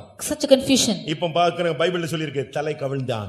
Now he set his face toward the ground and fell down. நல்ல ஸ்பிரிச்சுவல்ல இருப்பீங்க, சில நேரங்களில் இப்படிப்பட்ட பாதை உங்களுக்கு வந்துவிடும், யாருக்கும் வந்துவிடும். You might be in spiritual manner, but such paths might be admitted for you and somebody else too. மறுபடியும் கர்த்தர் அவனோடு இடைப்பட்டார். Again the Lord intervened with him. 17 வசனத்துல அவன் சொல்றான், என் ஆண்டவனே, நான் எப்படி பேச முடியும்? என்னில பலனும் இல்ல, என்னில மூச்சும் இல்லை. Verse 17 he is saying, Lord, how can I speak, for there remains no strength in me, neither is breath. ஆனால் கர்த்தர் அவனை திடப்படுத்தினார். But the Lord strengthened him. அருமையான தேவனுடைய பிள்ளையே, உன்னுடைய வாழ்க்கையில கூட பல விதங்களிலே பேச்சற்று மூச்சற்று நீ நாதியற்ற நிலவரத்திலே நீ காணப்படலாம். சூழ்நிலைகள் உன்னை தலை கவல வைத்து விடலாம். ஆனால் கர்த்தர் உன்னை காலூன்றி நிற்க வைத்து மறுபடியும் உன்னோடு பேச போகிறார். Beloved child of God, you also in the midst of situations may having no strength and breath failing in you, you might be standing, but the Lord will again strengthen you and he will regain you. அவனுடைய ஜெபம் கேட்கப்பட்டது.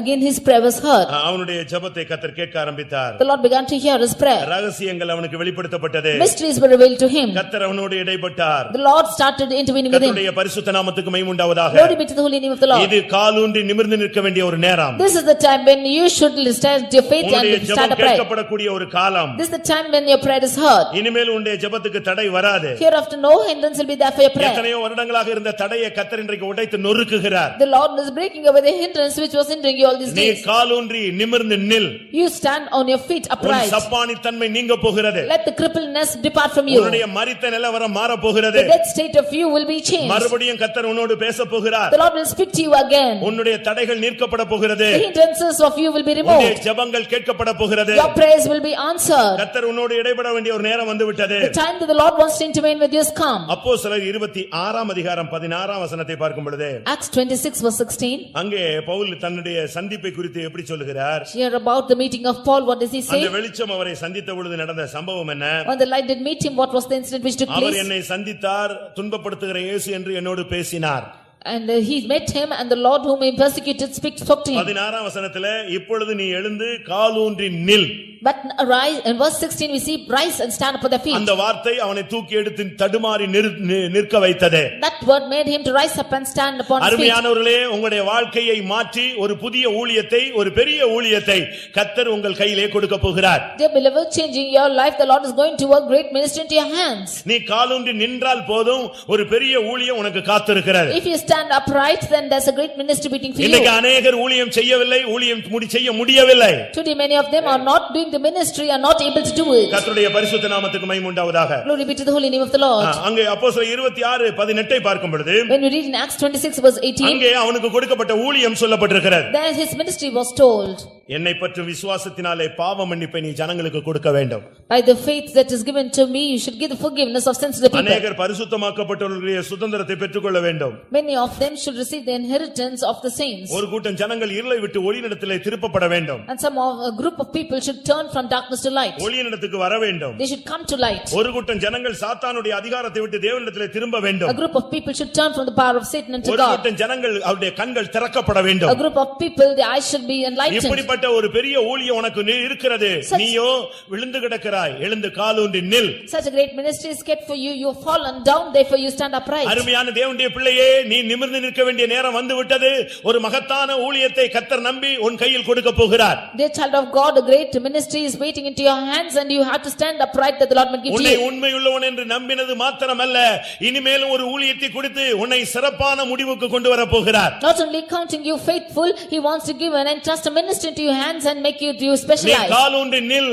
கர்த்தர் உன் மூலமாய் அநேகரை இருளை விட்டு ஒளியினத்துக்கு கொண்டு வருவார். You stand upon your feet and the Lord will bring many of them from darkness to light. சாத்தானிடத்திலிருந்து ஒரு கூட்டம் ஜனத்தை தேவனிடத்துக்கு நீ திருப்புவாய். You will turn a group of people from Satan to God. எத்தனை பேர் அதை விசுவாசிக்கிறீர்கள்? How many of you believe this? இன்றைக்கு காலூன்றி நிமிர்ந்து நிற்க வேண்டிய நேரம் வந்து விட்டது. Today is the time for you to stand upright. யாரையும் பார்க்காத. Don't look at anyone.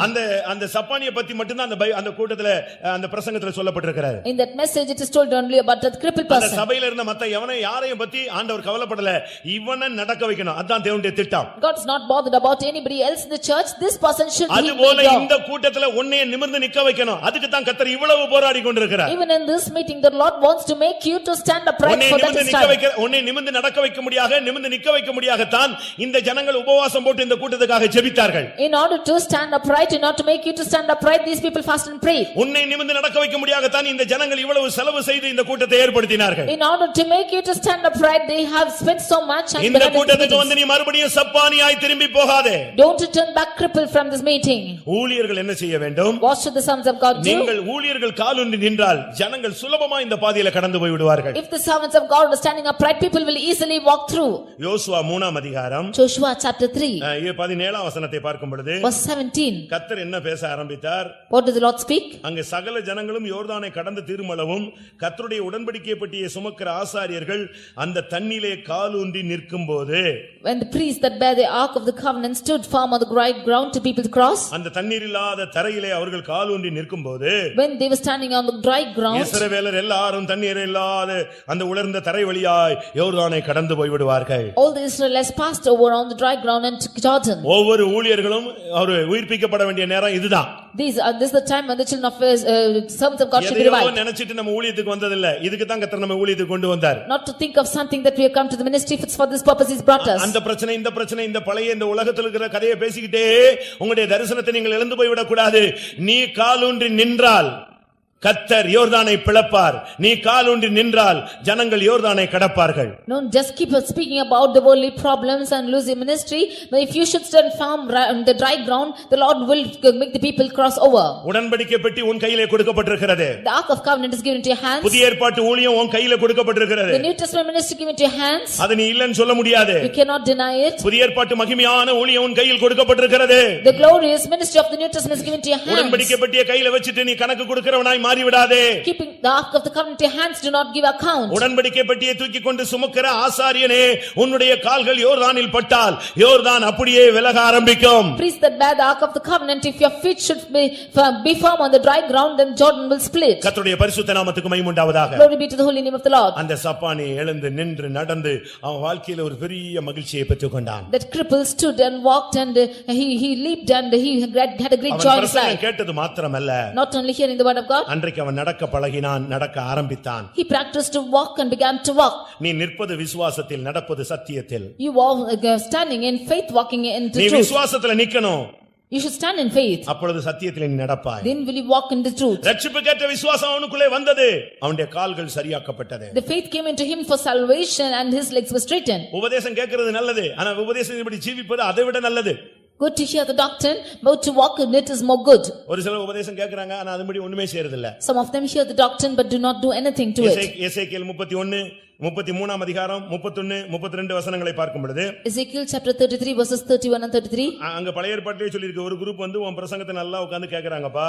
There is a group of people are saying that they are hearing to your messages. ஜனங்கள் கூடி வருகிற வழக்கத்தின்படி உன்னிடத்தில் வருகிறார்கள். As usual people are coming together to you. அப்படி வந்து உனக்கு முன்பாக என் ஜனங்கள் போல் உட்காருகிறார்கள். They come and sit before you as my people. உன் வார்த்தைகளை கேட்கிறார்கள். They hear thy words. ஆனால் அவைகளின்படி அவர்கள் செய்கிறதில்லை. But they don't do according to it. பிரசங்கம் முடிந்த உடனே தங்கள் வாயினாலே இன்பமாய் பேசுகிறார்கள். After the message is over they speak lovely with their mouth. லைஃப்ல ஒண்ணுமே கிடையாது. But nothing in their life. இப்படி ஒரு கூட்டம் இருந்துச்சுனா சபை என்ன ஆகும்னு யோசிச்சு பாருங்க. You see if the group is like this, how the church will be? நாங்க போட்ட சத்தங்கள்லாம் எங்க போய் சேரும்னு யோசிச்சு பாருங்க. Where will the noise which we have shouted, where will it go to? பிரியமானவர்களே, அவன் நடந்தது சத்தியத்தில் நடப்பதை காண்பிக்கிறது. Dear beloved, he shows walking in truth. இந்த மார்க்கத்துல வந்த பின்பு நீ சத்தியத்துல நடக்க வேண்டும். After coming into this religion, you should walk in truth. நீ மாத்திரமல்ல, Not only you, உன்னுடைய குடும்பமும் இந்த சத்தியத்துல நடக்க வேண்டும். your family also should walk in the truth. உன் பிள்ளைகளும் இந்த சத்தியத்துல நடக்கணும். Your children should walk in truth. நீ மாத்திரம் சப்பானித்தன்மை நீங்கிறது இல்ல, இந்த சபையில் உள்ள எல்லாருடைய சப்பானித்தன்மையும் நீங்க வேண்டும். Not only you being delivered of that crippleness, all the people in the church should be delivered. இரண்டாம் யோவான் 4ஆம் வசனத்தை பார்க்கும் பொழுது 2 John verse 4, அங்கே யோவான் தெளிவாக பேசுகிறார். there John clearly speaks. என்ன சொல்லுகிறார்? What does he say? இரண்டாம் யோவான்ல 4ஆம் வசனத்திலே உம்முடைய பிள்ளைகளில் சிலர் சத்தியத்தில் நடக்கிறதை நான் கண்டு சந்தோஷப்பட்டேன். 2 John verse 4, he said, I rejoiced greatly when I found children walking in truth. எப்படி இருக்குன்னு பாருங்க. How will it be? அந்த பிள்ளைகள்ல சிலர் நடந்தாங்களாம். Some of the children walked. எப்படி இருக்குன்னு பாருங்களே. You see how it will be. அந்த அம்மா பேரே அம்மாள். That mother's name was? அம்மா, அந்த அம்மா அவங்க பேரே அம்மாள் தான். Her name was Lady. அம்மாள்னு பேரு நான் தேடியா. அம்மாள். Her name was Ammal. இரண்டாம் வசனத்துல இருக்கு தெரிந்து கொள்ளப்பட்டவளுமாகிய அம்மாள். In the first verse it is said the elect lady. ஒரு தேவனுடைய பிள்ளை என்று சொல்லுகிறவங்க சத்தியத்தின்படி நடக்கணும். The children of God should walk in truth. இன்னைக்கு अनेक பிள்ளைகள் ஒரு சில குடும்பங்களிலே பிள்ளைகளில் अनेகர் சத்தியத்தில் நடக்கிறது இல்ல. Today many of the children are not walking in truth. சப்பானித்தனமாக இருக்கிறார்கள். They are crippled. உங்க பிள்ளைகள் எல்லாம் சத்தியத்துல வந்துட்டாங்களா?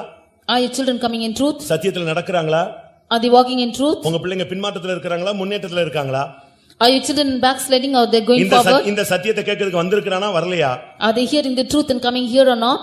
உங்களில் எத்தனை பேர் முழு குடும்பமாக கர்த்தரை சேவிக்கக்கூடிய பாக்கியத்தை பெற்றிருக்கிறீர்கள்? How many of you have got the privilege of walking in the truth? உம்முடைய பிள்ளைகளில் சிலர் சத்தியத்திலே நடக்கறாங்க. சிலர் தான் நடக்கறாங்க. ஆனாலும் நான் சந்தோஷப்படுறேன். Only few of your children are walking in truth, yet I rejoice. அடுத்து 3ஆம் யோவானிலே பார்க்கும் பொழுது Next in 3 John 3ஆம் வசனத்திலே சொல்லி இருக்கிறது. verse 3 it said, ஒரு மனிதனை பார்த்து காயு என்கிற ஒரு மனிதனை பார்த்து அந்த நிருபம் எழுதப்பட்டது. that epistle is written to a man called Gaius.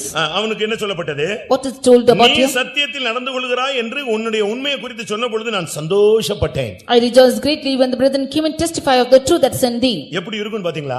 See how it will be. நீ சத்தியத்தில் நடக்கிறத கேட்க அதுதான் ஊழியக்காரனுக்கு சந்தோஷம். You walking in truth when the servants of God hear it, it's the joy. பிள்ளைகள் நல்லா இருந்தா அது போதும் எங்களுக்கு. If my children are right, it's insufficient. விசுவாசிகள் நல்லா இருந்து செழிப்பா இருக்கிறது மாத்திரமல்ல விசுவாசத்துல ஐஸ்வரியவான்களா இருந்தா எங்களை மாதிரி சந்தோஷப்படுறது உங்க பெற்ற தாய் தகப்பன் கூட சந்தோஷப்பட மாட்டான்.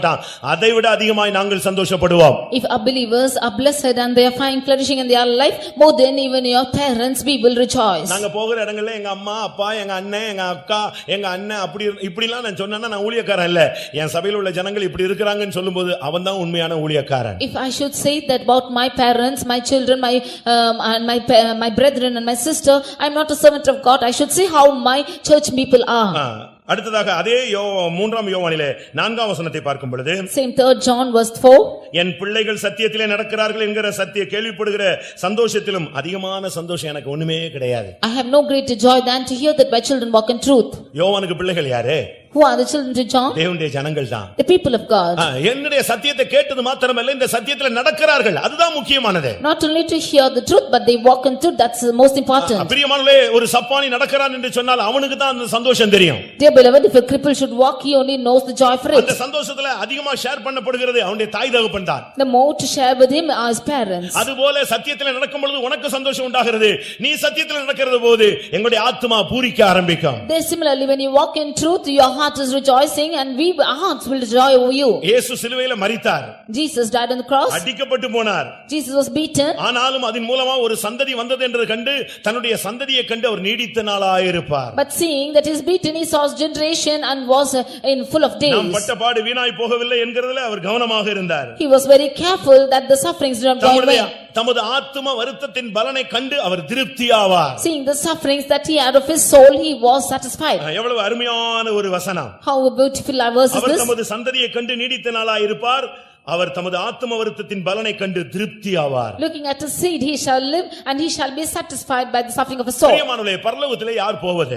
Dear beloved, who shall go to heaven? ஏசாயா 26:2 படி Isaiah chapter 26 verse 2. சத்தியத்தை கைக்கொண்டு வருகிற நீதியுள்ள ஜாதி உள்ளே பிரவேசிப்பதற்கு வாசல்கள் திறக்கப்படும். Open ye the gates for the righteous nation who keeps the truth shall enter in. லோக்கல்ல இருக்கிற எந்த ஜாதிக்கும் கதவை திறக்க மாட்டாரு. No other nation on this earth will he open the way. ரொம்ப ஸ்ட்ராங்கா நீங்க ஜாதியை இறுக்கி பிடிச்சுக்கலாம். அந்த ஜாதிக்கு அங்க இடமே கிடையாது. You can cling on to your culture and your creed like this and there's no way to it. சத்தியத்தை நீ என்னைக்கு இந்த மார்க்கத்துல பைபிளை தூக்குனியோ உனக்கு ஒரே ஒரு ஜாதி தான், பரிசுத்த ஜாதி. And from the day that you take the word of God, you have only one religion, that is holy nation. இந்த சத்தியத்தை கைக்கொண்டு வந்தேனா உனக்கு அடுத்த ஒரு பெயர் நீதியுள்ள ஜாதி. If you keep the truth, then you will be called as the righteous nation. சபைக்குள்ள வரும்போது நீ பரிசுத்த ஜாதி, சத்தியத்தை கைக்கொள்ளும்போது நீதியுள்ள ஜாதி. நீதியுள்ள ஜாதிங்கற அந்த கம்யூனிட்டி சர்டிபிகேட்டோட நீ அங்க போய் நின்னேனா உள்ள கதவை திறப்பாரு. When you come into the truth, you become a holy generation, and when you hold on to the righteousness, you become a righteous nation, and the gates will be open for you. இந்த வேற community certificate அங்க போகாது. No other community certificate will enter in. இத நீ வீட்ல வச்சிட்டு அழகா ஃப்ரேம்லாம் பண்ணி லேமினேஷன்லாம் சிலர் பண்ணி வச்சிருக்காங்க. Some of them have framed and laminated their certificates. Community சர்டிபிகேட்ல லேமினேட் பண்ணி வச்சிருக்காங்க. They laminating the community certificates. இது உனக்கு உதவாது.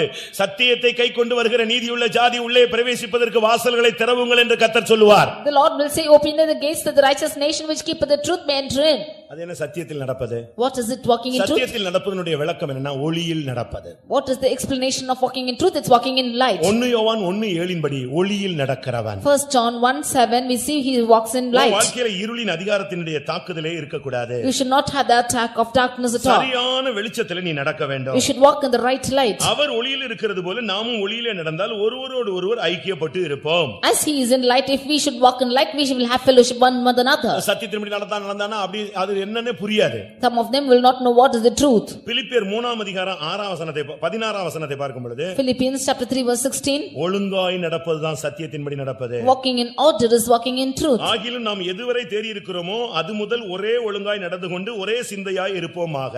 Nevertheless, whereto we have already reached, let us walk by the same rule, let us mind the same thing. இந்த பாதைக்கு ஒரு ஒழுக்கம் இருக்கு, ஒழுங்கு இருக்கு. அந்த பாதையில தான் நீ கரெக்ட்டா போ. இந்த ட்ராக்ல தான் நீ போயிட்டே இருக்கணும். In this religion there are rules and regulations, you should walk in it. Track மாதிரி ஓடிர கூடாது. Never go beyond the track. உனக்கு திறமை இருக்கும். You might have talents. ஆனா ட்ராக் மாறிட்டேனா நீ சட்டத்தின்படி யுத்தம் பண்ணவில்லை, செயல்படவில்லை. But if you are crossing the track, then you are not walking according to the law. அடுத்து சத்தியத்தின்படி நடப்பதுனா திவ்ய உண்மையோடு நடப்பது. Nextly, walking in the truth means walking with the truth. 2 கொரிந்தியர் 1:12 திவ்ய உண்மையோடு உங்கள் மத்தியில் நடந்தோம் என்பதற்கு நீங்கள் சாட்சி. 2 Corinthians 2:12 it is said that ye are witnesses for our faithfulness to walk in you. நீ எல்லாத்தையும் உண்மையோடு நடக்கணும். You should walk faithfully in everything. மனைவிக்கு உண்மையா இருக்கணும். You should be faithful to your wife. புருஷனுக்கு உண்மையா இருக்கணும். Should be faithful to your husband. பிள்ளைகளுக்கு உண்மையா Should be இருக்கணும். faithful to your children. பெற்றோருக்கு உண்மையா Should be faithful இருக்கணும். to your parents. நீ வேலை பார்க்கிற எஜமானுக்கு உண்மையா இருக்கணும். You should be faithful to the master. நீ இருக்கிற கவர்மெண்ட்டுக்கு நீ உண்மையா இருக்கணும். Should be faithful to the government you are நீ in. சபைக்கு ஒரு உண்மையுள்ள விசுவாசியா இருக்கணும். You should be faithful to the church. பரிசுத்தவான்களோடு நீ உண்மையா இருக்கணும். You should be faithful with the saints. Ephraim பொய்களினால் பரிசுத்தவான்களை வளைந்து கொள்கிறான். யூதாவோனில் பரிசுத்தவான்களோடு உண்மையா இருந்து தேவனோடு அரசாளுகிறான். Ephraim is ruling over with lies, but Judah is reigning with the saints and he is with the saints of God. 2 கொரிந்தியர் 12:18 பார்க்கும் பொழுது 2 Corinthians 12 verse 18. அவருடைய அடிச்சுவடுகளிலே நீ நடப்பது. You should walk in his footsteps. பரிசுத்தவான்களுடைய அடிச்சுவடுகளிலே நீ நடக்க வேண்டும். You should walk in the footsteps of the apostles. எல்லாரும் ஒரே ஆவியா இருந்து ஒரே அடிச்சுவடியில் நடந்தோம். ஒரே அடிச்சுவடி யாரு? இயேசு போன அதே பாதையில நடக்கணும். We were all with one spirit walking in the same footsteps as Jesus has walked. கடைசியாக லூக்கா 1:6 படி பார்க்கும் பொழுது குற்றமற்றவர்களாய் நடக்கணும். அதான் சத்தியத்தின்படி நடத்தல். Lastly, according to Luke 1:6, we should live a life without error. அப்படி ஒரு குடும்ப தலைவன் வாழ்ந்து காண்பித்தான். A family leader led such a life. ஒரு தாய் அப்படி வாழ்ந்து காண்பித்தாள். A lady, a mother walked like this. அந்த சகரியாவும் எலிசபெத்தும் அப்படி வாழ்ந்து காட்டினார்கள். Zechariah and Elizabeth lived like that. புருஷனும் குற்றமற்றவன், மனைவியும் குற்றமற்றவள். The husband is blameless, even so the wife. சத்தியத்துல நடப்பது என்பது ரொம்ப ஒரு கவனமான ஒரு பாதையாக ஜாக்கிரதையாக நடக்க வேண்டும். Walking in the truth is very carefully walking. அது கயிறு மேல நடக்கிற ஒரு பாதை. It is a life walking on the உங்கள் road. எத்தனை பேர் இன்றைக்கு நிமிர்ந்து நிற்க போகிறீர்கள்? How many of you going to stand upright today? எத்தனை பேருக்குள்ள ரட்சிப்புக்கு ஏற்ற விசுவாசம் கடந்து வந்திருக்கிறது? How many of you the faith which is of salvation is எத்தனை come? பேரை நோக்கி நீ நிமிர்ந்து நில் என்கிற வார்த்தை பரத்திலிருந்து வந்து கொண்டிருக்கிறது? And to how many of them is the word from heaven coming to stand உன்னை upright? நான் எழுந்து காலுண்டி நடக்க வைப்பேன் என்று எத்தனை பேரோடு கர்த்தர் இடைப்பட்டு கொண்டிருக்கிறார்? And to how many of them the Lord is promising that he will make you to stand or walk upright? ஆம், உன்னுடைய கால்கள் நிமிரட்டும். Yes, let your feet be straightened. உன்னுடைய முழங்கால் நிமிரட்டும். Let your knees be உன் straightened. முதுகெலும்பு நிமிரட்டும். Let your backbone be உன் straightened. தலை நிமிரட்டும். Let your head be தலை straightened. நிமிர்ந்து கர்த்தருக்காக நீ நில். You lift your heads and walk, stand for நீ God. ஒரே ஆளா இருந்தாலும் போதும். ஒரு ஆள் கர்த்தருக்காக தலை நிமிர்ந்து நில்லு. கர்த்தர் ஒரு பெருங்கூட்டத்தை தலை நிமிர்ந்து நடக்கிற கூட்டத்தை கொடுப்பார். You be one person who is lifting up your head and standing for God. The Lord will give a great crowd of people there. தள்ளாடுகிற முழங்கால்களை நிமிர்த்துகிறவர் என்று தேவன் சொல்லுகிறார். You hear that he is strengthening the feeble knees. உன்னுடைய குடும்பம் விழுந்து போய் விட்டதா? Is your family fallen down? Amos 9:12 சொல்லி இருக்கிறது, நான் விழுந்து போன தாவீதின் கூடாரத்தை எழுத்து அதே நிலவரத்திலே மறுபடியும் ஸ்தாபிப்பேன். In Amos 9:12 it is said, I will lift up the tabernacle of David which has fallen down. I will establish in the same place. விழுந்து போன உன் குடும்பம் மறுபடியும் எடுத்து நிறுத்தப்படும். Your family which has fallen down will be made upright. விழுந்து போன உன் பிள்ளைகள் மறுபடியும் இந்த சத்தியத்திலே எடுத்து நிறுத்தி அந்த சத்தியத்திலே நடப்பார்கள். Your children who have fallen down will be made to stand in this truth and they will walk in it. இன்னைக்கு தள்ளாடுகிற முழங்கால்களை கர்த்தர் நிமிர்த்த போகிறார். Today God is going to strengthen the feeble knees. அவருடைய இரக்கம் உன்னை தலை நிமிர்ந்து நடக்க வைக்கும். And his mercy will make you to lift up your head and walk. தயவு உன்னை தலை நிமிர்ந்து நடக்க வைக்கும். And his mercy will make you to stand upright and walk. அவருடைய விசுவாசம் உன்னை தலை நிமிர்ந்து நடக்க வைக்கும். His faith will make you to lift your head and அவருடைய walk. அபிஷேகம் உன்னை நிமிர்ந்து நிக்க வைக்கும், நிமிர்ந்து நடக்க வைக்கும். His anointing will make you to stand upright and walk அவருடைய upright. வல்லமை உன்னை நிமிர்ந்து நடக்க வைக்கும். And his knees will make you to stand அவருடைய upright. வார்த்தை உன்னை நிமிர்ந்து நடக்க வைக்கும். His words will make you to stand அவருடைய upright. பலன் உன்னை நிமிர்ந்து நடக்க வைக்கும். His strength will make you to walk அவருடைய upright. சத்தியம் உன்னை நிமிர்ந்து நடக்க His வைக்கும். truth will make you to walk upright. எத்தனை பேர் அப்படி How விசுவாசிக்கிறீர்கள்? many of you believe this? கர்த்தாவே, இனிமேல் நான் தலை கவிழ கூடாது. Lord, hereafter I should never put my head down. எனக்கு இத படிச்ச உடனே தானியேல் தலை கவிழ்ந்துட்டானே. And when I heard this, Daniel also bowed ஆனா down. கர்த்தர் அவனை திடப்படுத்தி தலை நிமிர வைத்து விட்டார். But the Lord strengthened him and made him to stand நல்ல upright. ஸ்பிரிச்சுவல் இருக்கும் கூடவே சில நேரத்துல பலவீனப்பட்டு சில சூழ்நிலைகள்ல சரீர பலவீனம் தலைகளை வைத்துரும். இல்லாவிட்டால் வெளியே பிரங்கமான பல போராட்டங்கள் தலைகளை வைத்து விடும். Some spiritual people also because of their weakness, their physical status and these circumstances will put them down. எத்தனை பேர் இன்றைக்கு தலை நிமிர வேண்டும்? அந்த தலை கவிழ்ந்த அதே தானியேல் தலை நிமிர்ந்து நின்றான். How many of you want to lift your heads? And Daniel who bowed his head was lifted up. பிரியமான புருஷனே என்று கர்த்தர் அவனோடு மறுபடி பேச ஆரம்பித்தார். God called to him saying, beloved man of God. எத்தனை பேருக்கு தலை நிமிரணும்னு ஆசை? How many of you want to lift your heads? அப்படி வாஞ்சிக்கிற எல்லாரும் கண்களை மூடுங்க. All those who desire, close your eyes. இது கடைசி கூட்டம். This is the last meeting. ஒரு அற்புதமான பதில் கிடைக்காமல் நீங்க திரும்பி போக கூடாது. Until you get a marvelous reply, you should not go back. அன்றைக்கு அந்த பவுல் பிரசங்கம் பண்ணிட்டு அவன் அப்படியே போயிருந்தா இந்த சப்பானி நான் கூட்டத்துக்கு போய் எனக்கு பிரயோஜனம் இல்லைன்னு சொல்லிட்டு போயிருப்பான். That day when Paul had preached and gone like that, he will say that there is no use going to the meeting. ஆனா அவன் அப்படி போகல. But he did not go. கர்த்தர் அவனை விடவில்லை. God did not leave him. இந்த கூட்டத்துல வந்துட்டு நீ வெறுமையாய் போவது தேவனுடைய சித்தம் அல்ல. It's not the will of God for you to come to the meeting, go back தலை empty. கவிழ்ந்த உன்னுடைய வாழ்வை தலை நிமிர வைக்க தேவன் வாஞ்சிக்கிறார். There your life which was confounded, that Lord want to lift your head today. ஆம் அப்படி நானும் தலை நிமிர்ந்து நடக்க விரும்புகிறேன். Yes, I too want to lift my head and walk. என் முதுகெலும்பை தேவன் நிமிர்த்தட்டும். Let the Lord straighten my backbone. இந்த சத்தியத்தின்படி நடக்க என் கால்களை பலப்படுத்தட்டும். Let the Lord strengthen my feet that I might walk in truth. என்ன நடந்துச்சு தெரியுமா? What happened was, அந்த கால்களுக்குள்ள இருக்கிற கரடு முரடு இந்த மடக்கை வைத்திருந்த தன்மை எல்லாம் ஓடி போயிருச்சு. that which was lame in the feet was all gone away. அந்த அப்போஸ்தலர் 3ஆம் அதிகாரத்திலே அந்த சப்பானியை அவங்க தூக்கி விட்ட உடனே அவனுடைய கரடு முரடுகள் எல்லாம் பலன் கொண்டது.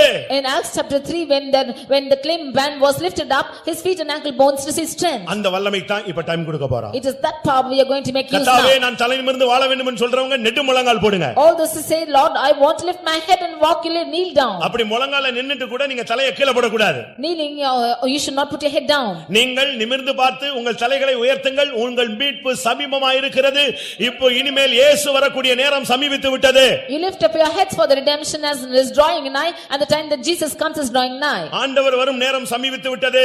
The time that the Lord comes is also drawing nigh. நீங்கள் நிமிர்ந்து பார்த்து தலைகளை உயர்த்துங்கள், இயேசு வரப்போகிறார். You lift up your heads for Jesus is going to come. எத்தனை பேர் அந்த இயேசுவை நிமிர்ந்து நின்று ஆண்டவரே நான் உம்மை பார்க்க விரும்புகிறேன், அந்த வாழ்க்கை எனக்கு நிறைவேறி விட்டது என்று இயேசுவை போய் சேர போகிறீர்கள்? How many want to lift up and say, Lord, I want to come, and you have to go Jesus? சில நிமிடங்கள் தரப்படும். For some minutes will be given. அவசியம் இல்லாம எழும்பி போகாத. Unnecessarily don't rise and go. அவசியம் இல்லாம கண்ணை திறக்காத. Unnecessarily don't open your eyes. அவசியம் இல்லாம நீ கீழ உட்கார்ந்திராத. Unnecessarily don't sit down. முழங்கால போடு, ஒடிஞ்சா கூட பரவாயில்லை. You kneel down, even if it breaks, it's all right. ஆமென். கர்த்தாவே என்னை தலை நிமிர்ந்து நடக்க வையும் ஆண்டவரே. Lord, you make me to lift my head and walk. என் கால்களை பலப்படுத்தும் ஆண்டவரே. Strengthen thou my feet, Lord. ஒரு ரட்சிப்புக்கேற்ற விசுவாசத்தை தாரும் ஆண்டவரே. Give me a faith according to N salvation. விசுவாசத்தை வர்த்திக்க பண்ணும் ஆண்டவரே. You increase my faith, Lord. என்னுடைய விசுவாசத்தை கட்டி எழுப்பும் ஆண்டவரே.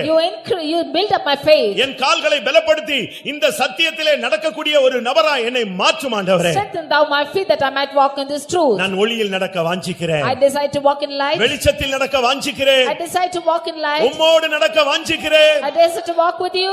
என் கைகளை பிடித்து என்னை பழக்குவியும் ஆண்டவரே. You hold on to my hands and you practice me, Lord. ஆமென். எத்தனை பேர் வாஞ்சிக்கிறீர்கள்? How many of you desire? கர்த்தருடைய வல்லமை இப்பொழுது உன்மேல் வந்து இறங்கும். The power of God will descend upon you. இதுவரை சத்தியம் உன்னோடு போராடினது, இனிமேல் தேவன் கிருபையை உன்னோடு அனுப்பி போராடுகிறார். So far the Lord was sending his truth and striving with you. Hereafter he sent his grace and strive with you. இத்தனை மணி நேரம் சத்தியம் உனக்கு அனுப்பப்பட்டது. All these times the truth was given to you. நான் திரும்பவும் சொல்கிறேன். I again repeat. இதுவரை சத்தியம் அனுப்பப்பட்டது, இனிமேல் கர்த்தர் இந்த சத்தியத்தின்படி ஜீவிக்கக்கூடிய கிருபையை உனக்குள் அனுப்ப போகிறார். Thus far the Lord gave the truth. Hereafter he will give the truth to impart, grace to impart in நீ it. சப்பானி என்றது எல்லாருக்கும் தெரியும், ஆனால் இனிமேல் நீ நடக்கிறவன் என்று எல்லாருக்கும் தெரிய வேண்டும். All knows that you are crippled, but hereafter all should know that you are walking in it.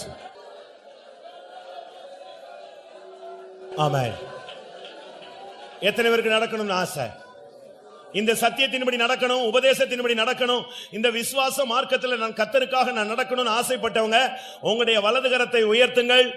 நீங்கள் எந்த சூழ்நிலையிலும் அமிழ்ந்து போகாமல் உங்களை நடக்க வைக்க கர்த்தர் தன்னுடைய கரத்தை நீட்டி உன் வலது கரத்தை பிடித்து இனிமேல் இந்த பாவம் நிறைந்த உலகத்திலே கர்த்தருக்காக நடக்க உங்களை பழக்குவிக்க போகிறார். ஹல்லேலூயா. விசுவாசிக்கிறவருடைய கரத்தை தேவன் பிடிக்கட்டும். ஹல்லேலூயா, ஹல்லேலூயா. நீ கைகளை உயர்த்தி கொண்டிருக்கும் பொழுதே உன் கரத்தை இன்னொருவர் பிடிக்கிறார். அவர்தான் ஆண்டவராகிய இயேசு கிறிஸ்து. ஆமென். நீ அமிழ்ந்து போக விட மாட்டார், நீ முடமாய் கிடக்க விட மாட்டார். ஆமென். எத்தனை பேருக்கு உண்மையாகவே இந்த சத்தியத்தின்படி நடந்து என் ஓட்டத்தை ஜெயமாய் முடித்து நான் என் இயேசுவை பார்க்க விரும்புகிறேன் சொல்றவங்க மட்டும் கைகளை வைத்துங்க. உந்தனின் பரிசுத்தம் இரக்கம் தாழ்மையுமே எந்தனின் வாஞ்சை அதுவே. உம்முடைய பரிசுத்தம், உம்முடைய இரக்கம், உம்முடைய தாழ்மை, அதுதான் என்னுடைய வாஞ்சை. தந்திடும் அனுதினம் கிருபை வல்லமை எந்தையே, என் தந்தையே, நான் உம்மோடு கூட நடக்க வேண்டும். ஹல்லேலூயா, ஹல்லேலூயா. எத்தனை பேர் வாஞ்சிக்கிறீர்கள்? ஹல்லேலூயா. கர்த்தரோடு நடக்கக்கூடிய வல்லமை உனக்கு இப்பொழுது தருகிறார்.